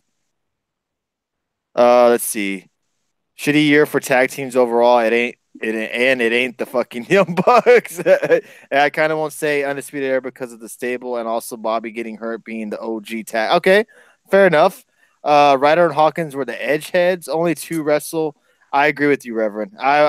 It's just, a lot of people a lot of people agree with you, Dave, that it's a stable and that they really. Yeah, that's what I'm just saying. I just don't. If you want to say O'Reilly and Fish as the tag champions, yeah, we all know them as Red Dragon. So, but it's Strong and O'Reilly right now as the tag champion. So, and they also say they had the Freebird rule because anyone can defend the titles. Because remember at that one takeover, Cole had to defend the titles too before Strong joined. What was that? The New Orleans one? Mm-hmm. After the ladder match, he had to go out there and defend the tag titles too. Right. And then Strong joined him, turned on Dunn. Yeah. Oh, Periscope just shut off on us. Oh, okay. We're about done anyway. If you're on YouTube, yeah, I'm not about to do OBS again. I'm not going to do all that. Okay. Well, hold on. Dave, can you hear me? Yeah. That same thing happened with Speeds the other day that they just crashed. Oh, we had news to talk about, didn't we? Okay. Yeah. Oh, man. That sucks. Yeah, well, at least we finished the awards. Yeah, for the most part. Yeah, I don't think we had anything left to talk about with the award show. Oh, my God. See, there it goes. Now it's back up.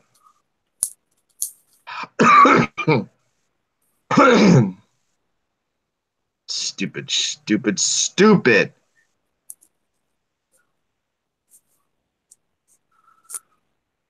All right, let me get this back up. We're gonna be on regular Periscope. Watch, we get like 10,000 views now. Possibly, who knows? The way Periscope works.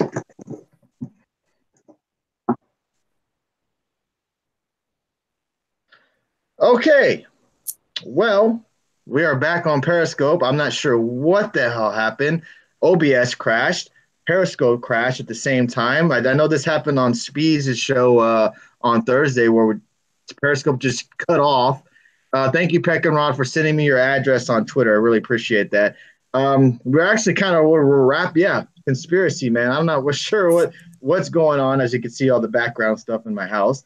I don't know what we're just talking, and all of a sudden, Periscope just froze, and then all of a sudden, OBS just froze, and I wasn't going to go through all the hassle of pulling back up OBS, probably,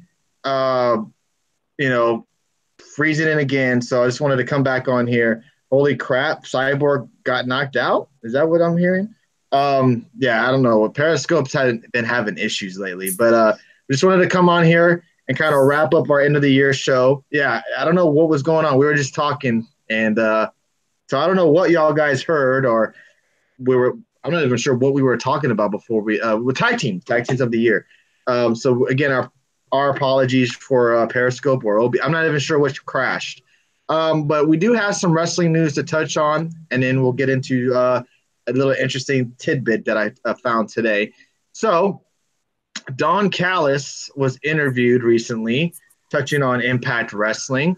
And he said, with the new television deal being done, Don Callis revealed that the product will become sexier and edgier as we ring into the 2019, as it was revealed that they had made a new deal with Pursuit Channel to air their show in the United States starting on January 11th.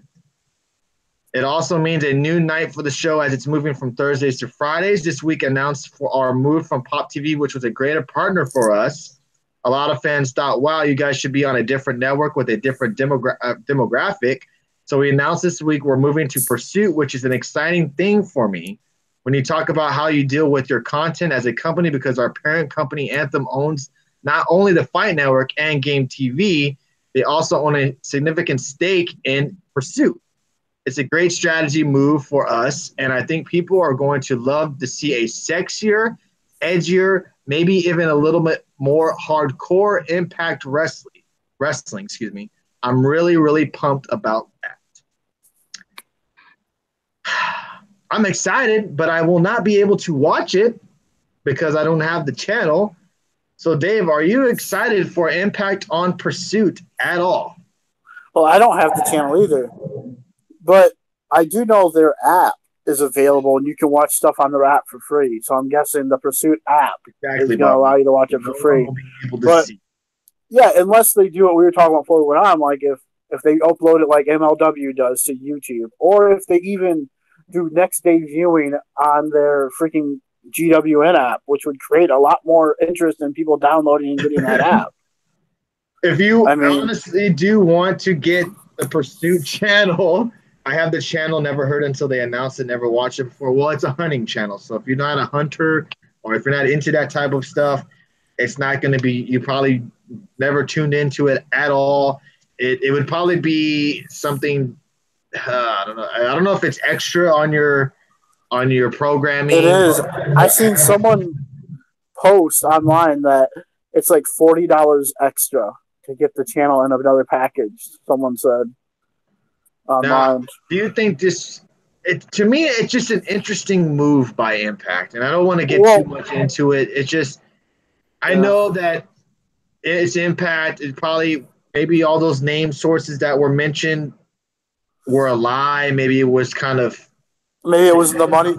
Well, the thing that I've been seeing all over Twitter and stuff is that this deal was the most financial beneficial deal out of all the networks that offered them anything, any kind of negotiations. They also said this isn't a permanent stop either, that they could still negotiate with other networks if they wanted to. They can still go. It's not a permanent, but it's also, if you think about it, if they're getting a better deal than they had with Pop, then hey, and they're on less channels, good for them. But also, it's owned by Anthem, or at least a big stake in it is. I mean, you can have the option to possibly stream it next day or put it on your app or put it on YouTube or Twitch or whatever. And that could be an easy way for people to still see it. Yeah, see, fans like us are banking on them to do that. We're hoping see, but here's a question for you guys who watch Impact Wrestling. I don't know if there's a lot of fans in here who watch Impact Wrestling. How much the Global Wrestling Network is what, $8.99 if I'm not mistaken? $8. Would you pay $8 a month just to watch Impact? Because that's basically what you're going to be paying for. You're not paying for pay-per-views.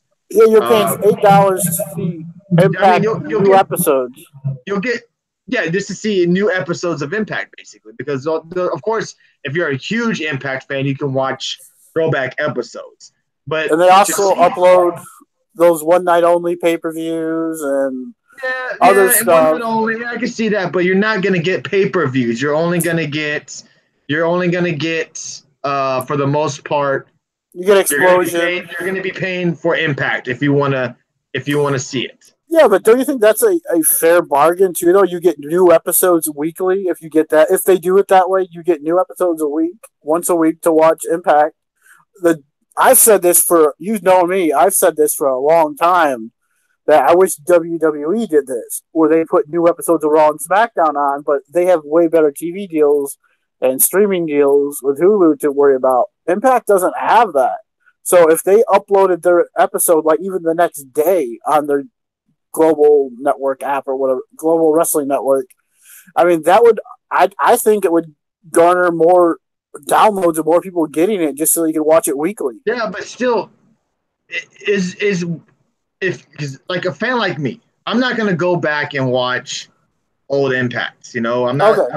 Like with the WWE, I go back and watch old Nitros and old stuff like that because I'm that I'm the WWE guy if you want to say it. But I wouldn't spend $8 a month just to watch Impact. To me, this was a kill move by Impact. Okay.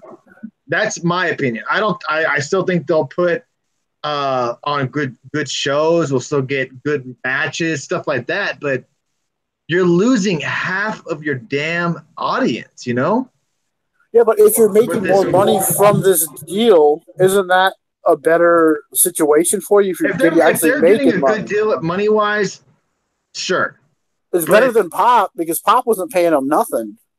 It just seems like a killer to me because not only are you losing half of your damn audience,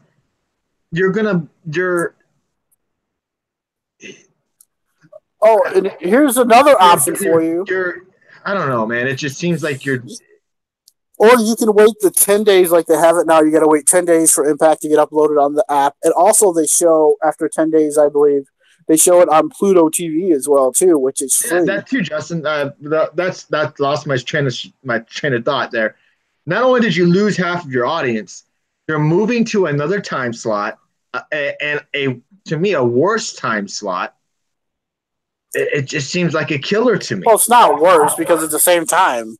I mean, you're on Friday nights, not particularly the best night when you have other wrestling shows on that night, and one of them is live. Yeah, but you're going to be on after that, though. You're not going to be on during it. It's still it's just to me. It's not. What if this move is a success? Like, if it is a success, I would be shocked. Okay, Tony. Here's another option. Here's another option for you. I believe the Pursuit app, which you can download on your phone or whatever.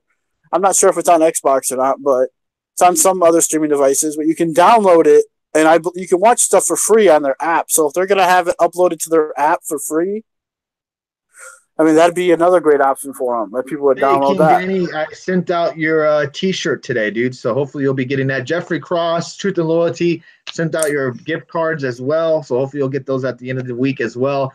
And Peck and Rod, I'll be sending your stuff out on Monday. I believe the post office is open on Monday. I'll be sending your stuff out on Monday. To me, it's going to be a very interesting move to see how it goes for them in 2019. Because like we already said, they weren't like throwing out huge ass ratings already, And now that they're losing half their audience, moving to a new time slot, a later time slot, not a later time slot, but on a Friday, it's going to be interesting to see how it goes. Very interesting to see if these hardcore Impact Wrestling fans continue on watching it. They need to start massive advertising for their online. Exactly. I saw you retweet something. Pursuit hasn't even announced that Impact's coming to their channel. And they're supposed to debut in, 2 weeks? Yeah, they did something on Facebook, and they retweeted Sami Callihan's tweet about coming to Pursuit. And that's the only thing they've done. Adam Baum or Awesome, whoever it is, said that next week or this week or whatever, they're supposed to redo their website and all that. But I guess you can either watch it on their website too, so the next day or however they upload the stuff. But I mean, yeah, look, I get why some people are mad about this and probably won't get the channel to watch it, but to me, $8 a month to watch new episodes of Impact, to me, that's a bargain.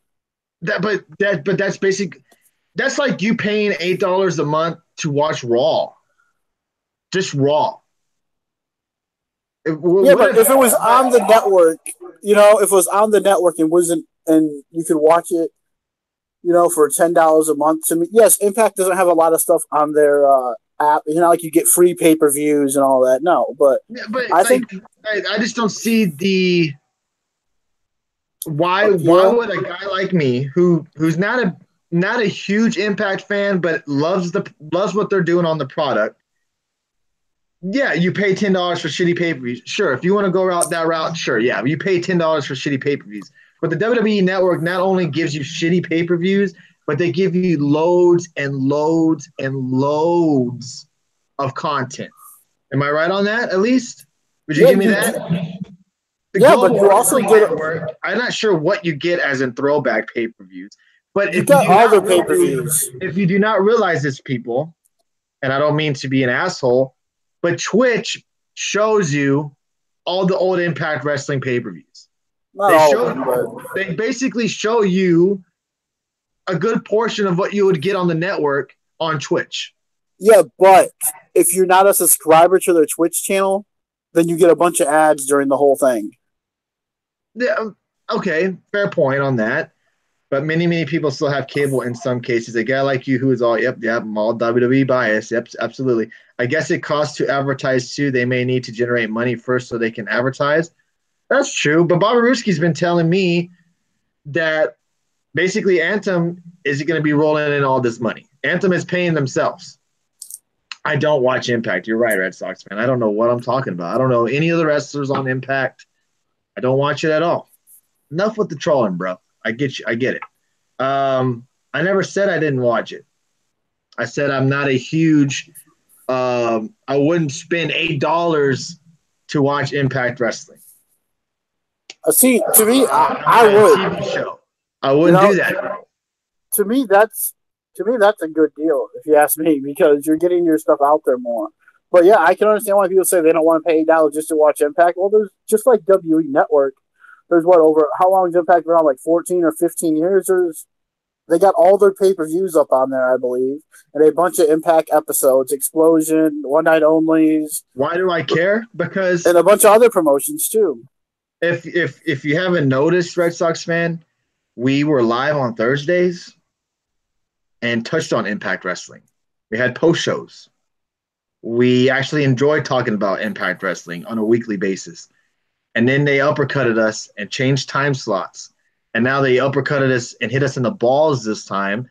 And guys that watched Impact on a weekly basis like us, they moved fucking channels and losing half their audience. And I don't have that channel. I have Spectrum, or I'm not sure where it's called in other states. But they don't carry Impact Wrestling. Only DirecTV and a couple other systems do. So it's not something that I'm jumping up in joy for because I'm losing wrestling that I actually enjoyed. Well, I liked watching Brian Cage. I just had fucking LAX as my tag team of the year. I'm not going to be able to watch them anymore. Am I happy about that? Seriously. Yeah, I just don't understand it. Go ahead, Dave. I'm sorry. Oh, I was just going to say that you're going to be – I get that side of it, too, where you don't want to pay the extra money, or even if it gets uploaded for free on YouTube, but you're going to be ordering this pay-per-view next weekend, and you might not be able to see the aftermath of what's going on after it until the next pay-per-view. Dish has it, yeah, but I'm not going to switch cable providers just to watch Impact Wrestling. That's if I was a loyal fan of Impact, I would probably think about watching it. But it looks like I'm gonna have to look for streams. Thank you for Jeffrey Cross for giving me those access to those little streams there. I appreciate that.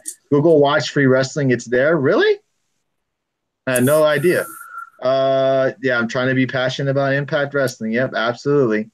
I'm not sure why you enjoy trolling me every night. I just don't get it. This is what ROH does. ROH puts their shows on Fight Network, or not Fight TV. Yeah, that's what I don't get. Why they couldn't try to figure out to where I wouldn't have mind if they put it on their Twitch channel.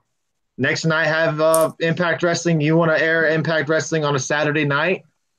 the night after you air it on a Friday on Pursuit, I wouldn't mind that. I'd probably check it out. And then the thing with Twitch as well is that I believe you can go back to their library and watch old shows. So yeah, but you gotta, if you're not a subscriber to their Twitch channel, you get to deal with ads every 5 minutes. When does this start? It starts January 7th. Now, yeah, exactly. What? Yeah, their pay-per-views are always on Fight too. Now, that's why if the Global Network had Impact pay-per-views on it as well, yeah, I agree. I would buy it. I would get $8 a month is a bargain. I would give you that. But they don't. There's no incentive to get the Global Network when basically you can see it on Twitch. Yes, you get ads and all that bullshit. I get that, but you can kind of ignore the ads after a while. And then also, you don't get pay-per-views. That's a huge hit for me, at least. If they added pay-per-views, I would buy it. Absolutely. $8 a month, that's nothing. Well, I know in the Google stores, they only have like 50,000 downloads, so I don't think they're going to be putting pay-per-views on there right now. Let's see. Truly believe Pursuit was their only choice. The ads are only when you first start, and I don't subscribe to anyone on Twitch. Also, Anthem is Pursuit's parent. Yeah, exactly. And that's the reason why they moved to Pursuit, because that's their and that could be a reason why they could stream it next day on Twitch, YouTube, whatever, or even GWN. Well, we're hoping they do that. They haven't announced that they will. But we're hoping. Can. Yeah, without the Pop TV, they had to wait 10 days. So maybe, because Petey Williams on his podcast was saying since they own the network, hey, maybe they can say, hey, after Impact, you can go watch it on GWN Network at 11 o'clock or 12 or 1 or whatever it is it ends. I'm shocked that here we were what? Homecoming is next Sunday? Yep. Yes. And breaking news, everybody, breaking news. I will be waking my ass up at 2 or 3 o'clock in the morning and watching Wrestle Kingdom. I took off from work, everybody, on Friday. I'm taking off from work. And my ass, I usually wake up that early anyways for work, will be getting up and sitting up with all of you wonderful folks, maybe Dave as well, and we will be watching Wrestle Kingdom. And I was even thinking about maybe doing a live watch party on Twitch, but I was like, yeah, it's early in the fucking morning. I don't think I want to do that. But I will be up. I'm going to order the pay-per-view on Fight. It's on the Fight app, correct, Dave? I just want to make sure. Yep. And I'm going to be ordering it, and I'm going to be watching it on Friday morning with all you, live tweeting with all you. Sunday, right? I'm sorry? And also Impact Homecoming Sunday. Impact Homecoming on Sunday, everybody. So this coming week is going to be a busy week for us at Get the Tables. First off, thank you, everybody, again, for joining us. I'm not sure what happened with the last stream, but it just kind of poo-pooed on us. I'll be working, so I'll look forward to the live tweeting. Yeah, luckily enough, I got that day off. I even take Saturday off, just depending on how I feel. Well, you could also just sign up for New Japan World the 1st of January. Okay. Is that a better option? Because is it kind of like how they do it on the WWE Network where it's free? Is that how it works? It's like $10 or like $9 or whatever it is. All right, maybe I'll go that route instead of we'll see. But I had to stop mine because I also do the Fight. I also do the Fight thing, so I share my account with Dave and all them. So that's why I would get it. So if I order it on Fight, Dave will be able to watch it. If Justin wants to watch it, he can, and same with Alex. So that's my little Christmas gift to you, Dave. You'll be able to watch Wrestle Kingdom on Friday. Let's see. I'm going to watch it. I don't believe they're showing. They'll probably show it on Access probably like a month after. I know they do show matches, don't they, from Wrestle Kingdom on Access? Sometimes. I heard that they were going to hey, this sounds bad. I heard that they were going to show it on Access TV this year. But maybe I'm wrong. I heard that like the same day or they were going to show it that night. And they're going to show like a 2-hour abbreviated version of the show, just the main matches on Access. I could be wrong, though, but I thought that's what I heard. Let me Friday look it up. Night. It's on a Friday. They're going to show parts of it on Access, says Bob Aruski. Okay. Yeah, that's what I heard too, like a 2-hour abbreviated version of just the main stuff. Let's see. Access, Wrestle Kingdom. Sorry, guys. I know we're going on another tangent here. Let's see. Is this recent? I'm not sure if this is recent. Well, I hope so. I mean, a lot of people would enjoy seeing that. Yeah. Let's see. Here we go. For the first time ever, we're showing New Japan's biggest event on the same day it takes place. Join us January 4th as we usher in a new era of New Japan Pro Wrestling coverage with real-time, same-week coverage of the promotion's biggest events in 2019. The new schedule kicks off the same day, near live 2-hour broadcast of New Japan's biggest event of the year, Wrestle Kingdom, on Friday, January 4th at 8/7 Central. So it's at night. So basically, there'll be live commentary, I guess. Yeah, I heard the show, I guess. The Wrestle Kingdom special is headlined by the heavyweight championship match between Omega and Tanahashi. They'll also be showing the Jericho and Naito match, and will feature the network debut of New Japan commentary team of Kevin Kelly and Don Callis. Not really new, but let's see what else. Okay, here we go. Access TV's Wrestle Kingdom coverage continues for the next 3 weeks, everybody. So January 4th, you get 2 hours. January 11th, you also get another 2 hours. And then on January 18th, they're showing the whole thing. Oh. On Access TV. So there you go. That's Access nice. TV is really stepping up their game with New Japan Pro Wrestling. JR wasn't allowed to do it.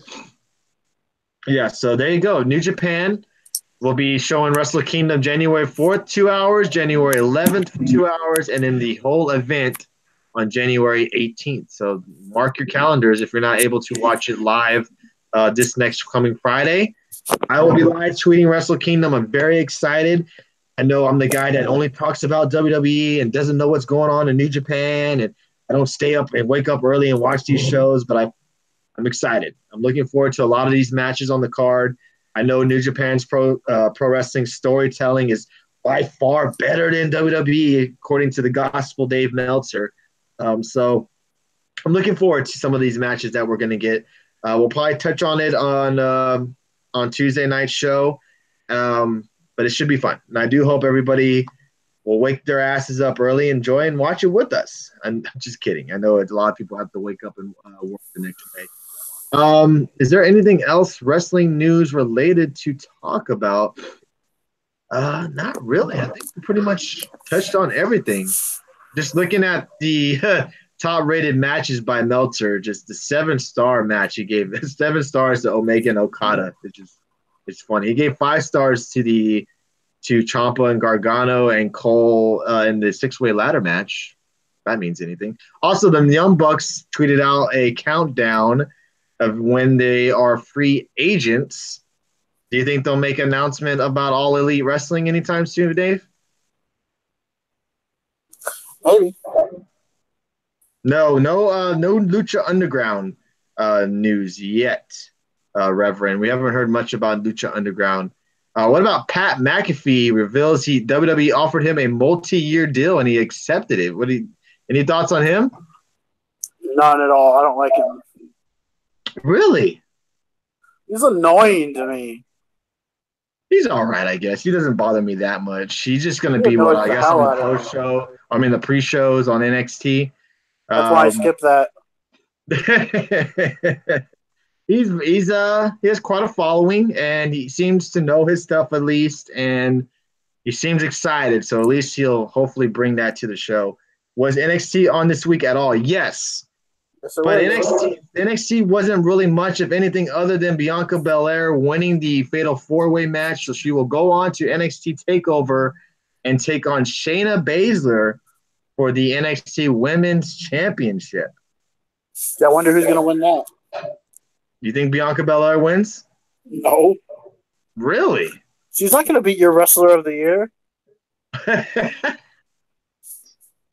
I don't know. I think it might be time for Shayna to lose and show up in the Women's Royal Rumble. He has signed with Fox, so see Pat on SmackDown. That's good. That's a good point, Mike Drop. That's a good point. When is the end of the year show? You're watching it, brother.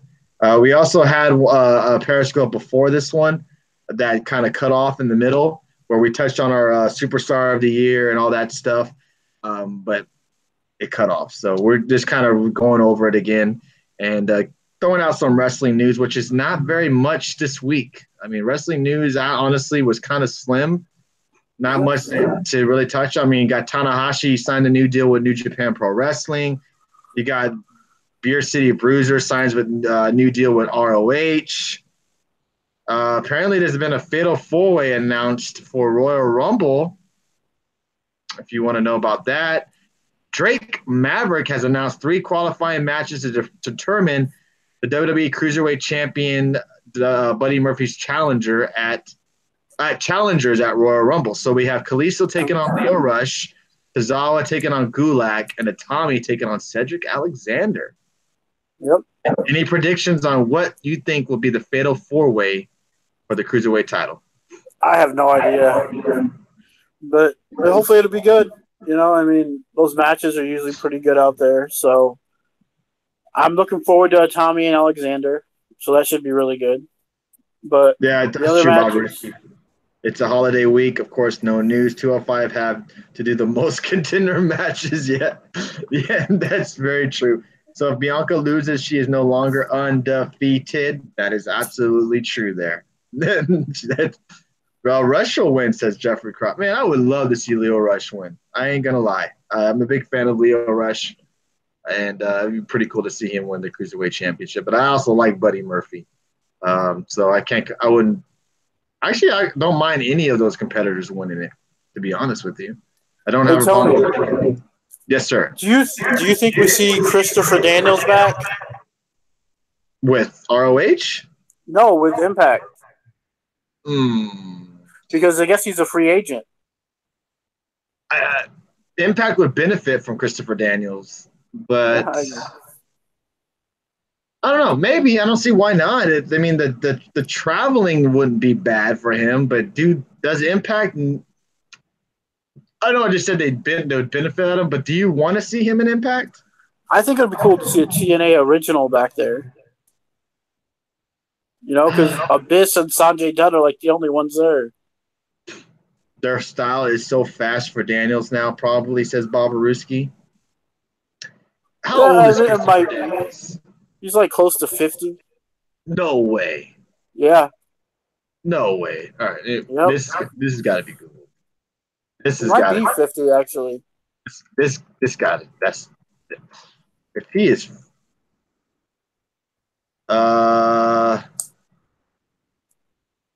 Let's see here.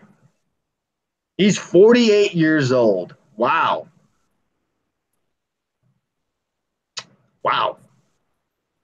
That's pretty impressive. I have to admit, the type of matches this man pulls off at his age, that's unbelievable.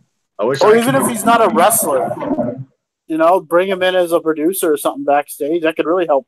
Daniels is a WC fucking W, bro. Was he really? I don't remember that, but I don't know, maybe. He'll be back as Curry Man, says Truth and Loyalty, Impact Hall of Fame. Or Suicide. What about Impact Hall of Fame? If they're going to do an Impact Hall of Fame for Christopher Daniels, you would have to think they would put in Kazarian with him, right? As a couple or as a team.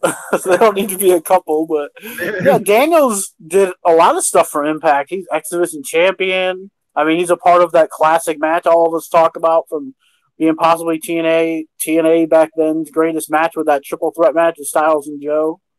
I mean, Daniels part of Triple X. I mean, he doesn't. Yes, they were a good tag team, but Daniels did a lot for Impact before that tag team. Yeah, actually, thank you. I appreciate that. He was only in WCW for a little over a year. AEW STU, says Bob Ruski. Yeah, I could possibly see him in AEW. That makes the most sense, to be honest with you. But the AEW and the type of probably traveling and tapings they do, I would have to see. I could see Kaz and Doug Semi Think Reverend. That's a good one. That's a good one. I can see Christopher Daniels into the TNA Hall of Fame. So we're going to be wrapping it up. We've been live for a little bit over an hour and a half already. Like I said, there wasn't much wrestling news to talk about other than the awards that we did tonight and a couple of Impact here and there. So that's very much about it. I just really, for the most part, from Dave, Justin, and Alex and I, we want to thank you guys for the unbelievable support you have given us this 2018. It's been unreal. We've been featured. We've been, what else, Dave? We've been super hard, super broadcast. Yeah. We're gold VIP members on Periscope. Hire Shark Boy. Man, remember Shark Boy? One of the most over characters in Impact Wrestling history, it seems like. A lot of people hated it. Yeah, a lot of people did hate it. A lot of people loved it. No, because it was a Stone Cold ripoff thing. That's what people hated about it.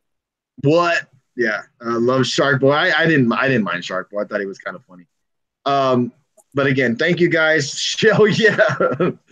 I just want to thank you guys from the bottom of our heart, because without you guys, we would not be here on a weekly basis where we go live Tuesdays and Saturdays and then Sundays for their pay-per-views.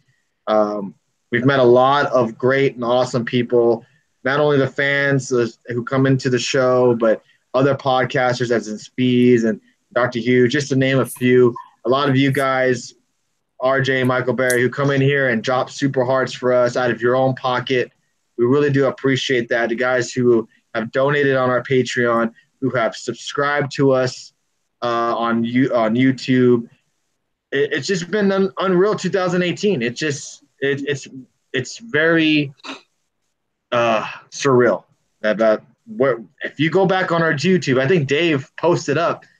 We used to do these shows 4 years ago. We didn't take them as serious as we do now, but it's just crazy how long it took us to finally get, I wouldn't say a following, but sure, a following with everybody coming in here and interacting with us on every night and giving me shit as well. I love it. It's been fun.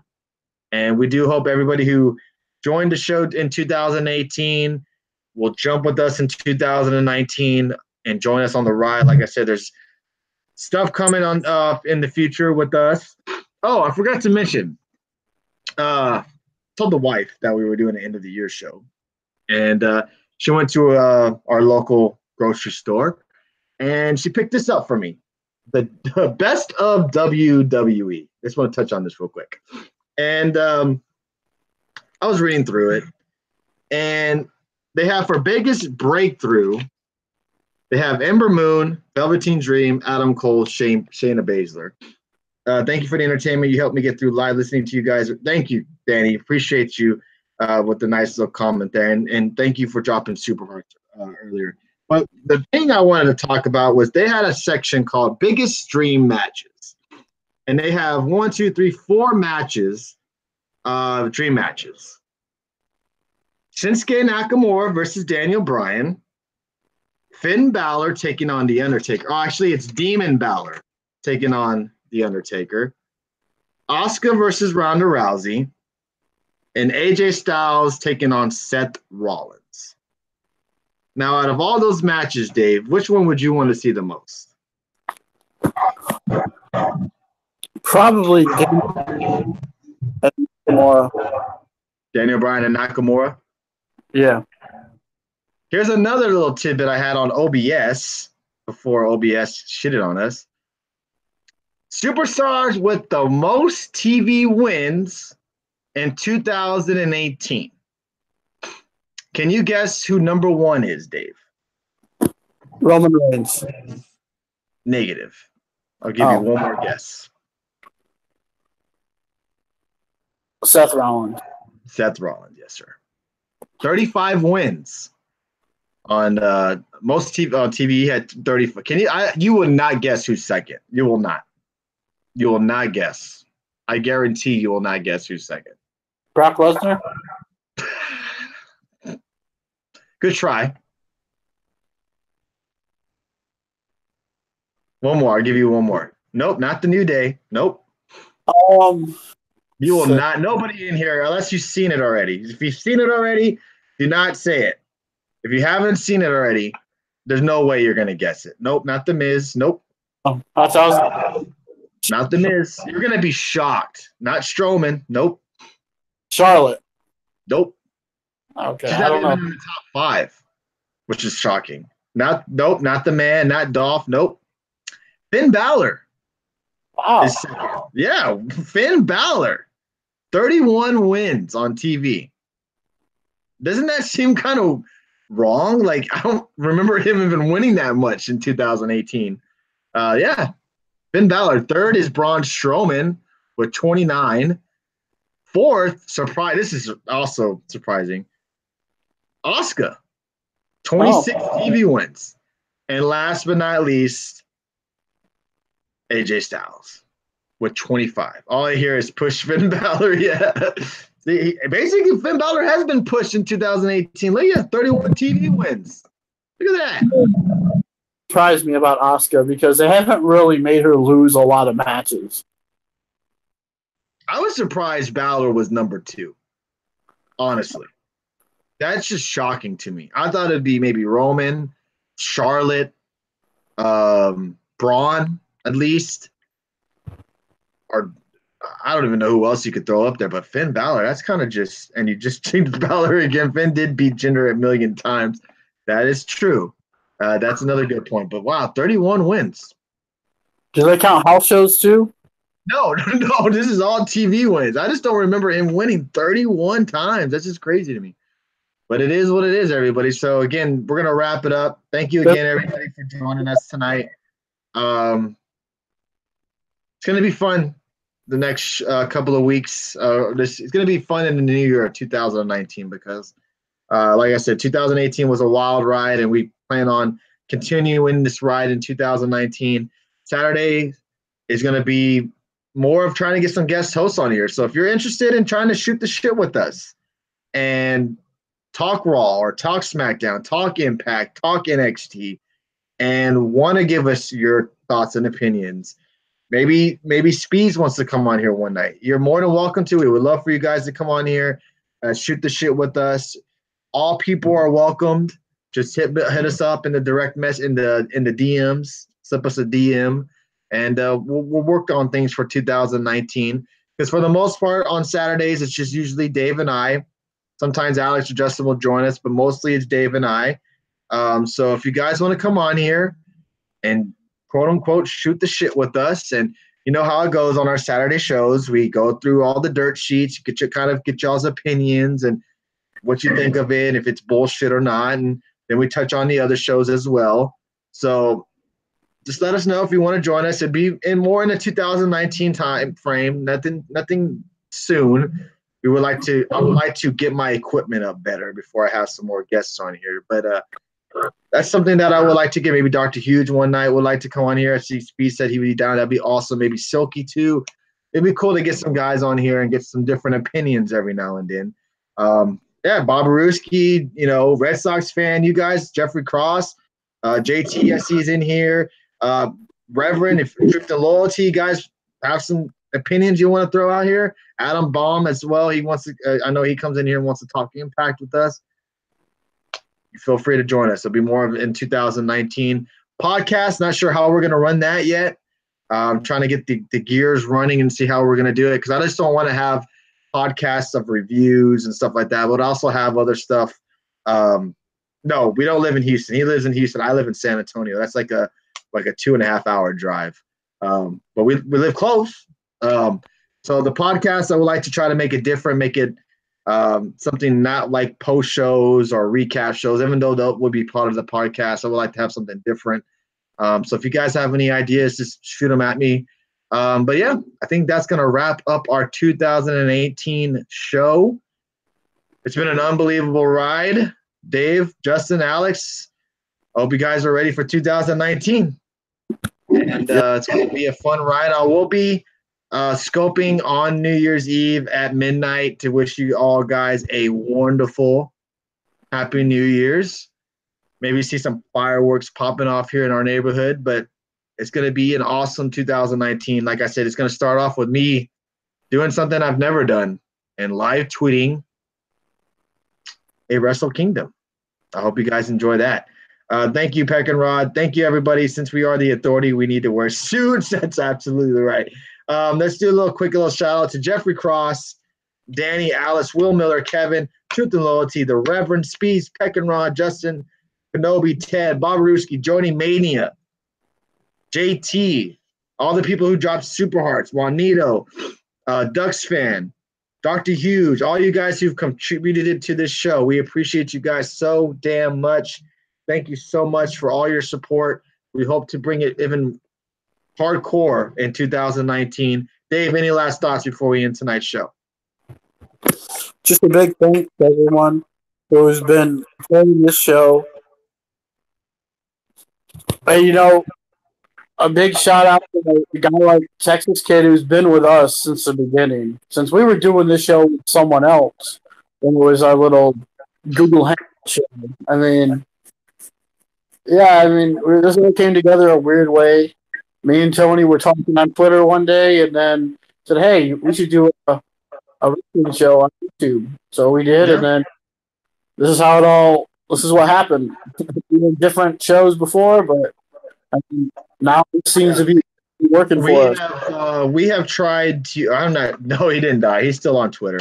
He just doesn't come in here because a lot of people that he doesn't like coming in, like Red Sox fan, like give him shit. So he doesn't come in here. My New Year's resolution is to have y'all do a listen to us Vince. Oh my God! When I get more money, I'll support you, Jody. Don't even worry about it. Don't even worry about it. We appreciate all the support that you give us just by coming in here and dropping those hearts and sharing the product when you do. That's the most we can ask for. If you're able to drop super hearts, feel free to. But if you're not, it's no big deal. Jody Mania has been one of those other ones who have been down for day one. She's been a loyal supporter. Those who listen in, invite others to join in here. Yes, Reverend, we appreciate anybody who could share and retweet the show. We do appreciate everyone. I'm in no disagreement. Who's been with the last couple of years. I was just giving a shout out just simply because he was there when we first started doing all this on Twitter and talking wrestling, and when we were calling into another show we won't name, that we were all, me, you, and Josh, that we were doing this show and talking wrestling on Twitter and doing this. The only reason I mentioned Texas Kid because he was there, and everyone who's been with us since then, we appreciate everyone. We love all of you guys. We thank you, appreciate it. But I just want to give Texas Kid a shout out just because we give him a lot of crap over the years, but he's always been there. Yeah, make this a goal. Yeah, absolutely. Reverend, thanks for the positive vibes as always. Follow Reverend. Right? He goes live, I think, every Friday mornings. DX, the website, I wouldn't count on it quite yet. A lot of us don't have time to do a full website. I do plan on that. I just want to bring you guys more content. It's not more about the website. I just want to bring you guys more content. I just don't want you guys to get tired of us doing recap shows all the time. I would love to bring you guys a little bit more entertainment on a weekly showing. Maybe the podcast could be more of more of an entertaining type of show. I just don't want you guys to be like, oh, another recap show. Oh, another recap show. It's going to be the same old bullshit. I just don't want to lose you guys as a following because we've worked so hard and you guys show us so much support. I just want to keep on entertaining you guys. That's all I worry about. And 2019, I want to bring more of that with interviews, having people on the show, the podcast, all that stuff. So we do appreciate. There you go, right there. Follow that man. Brings you positive vibes always, and is just a great human being as itself. So we do appreciate everybody who comes in here. Have a great rest of your weekend. If you're going to be out partying, please don't drink and drive. Get an Uber. I believe that's what they're called, right? Ubers.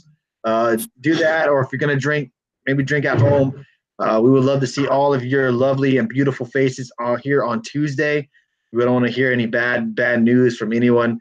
Just be safe. There's a lot of crazies in this world, not only behind the wheel, but just being crazy in general when they're drunk and fireworks and all that stuff. So just be safe. We don't want anything bad to happen to you guys. Have a safe and rest of your 2018. And in 2019, man, it's just around the corner. Be safe. And that's all I can really say. Just be safe, because it's going to be a crazy night. I'm not sure how it is in y'all's neck of the woods, but it gets pretty crazy over here. So just be safe and don't drink and drive. Please don't drink and drive. We don't need any. Drink, don't drive. Do the watermelon crawl. There you go. There you go, Dave. We're going to end it on that note. Again, thank you guys so very much to people who came back into the show when the OBS dropped. And it's just been a great, great 2018 for us at Get the Table. So see you guys Tuesday with a whole new show, touching on Raw, touching on SmackDown. Should be very, very fun. Have a great rest of your evening. Kick ass. And have a great weekend and jump into 2019 on a great note. Thank you so very, very much, everyone. Have a good one.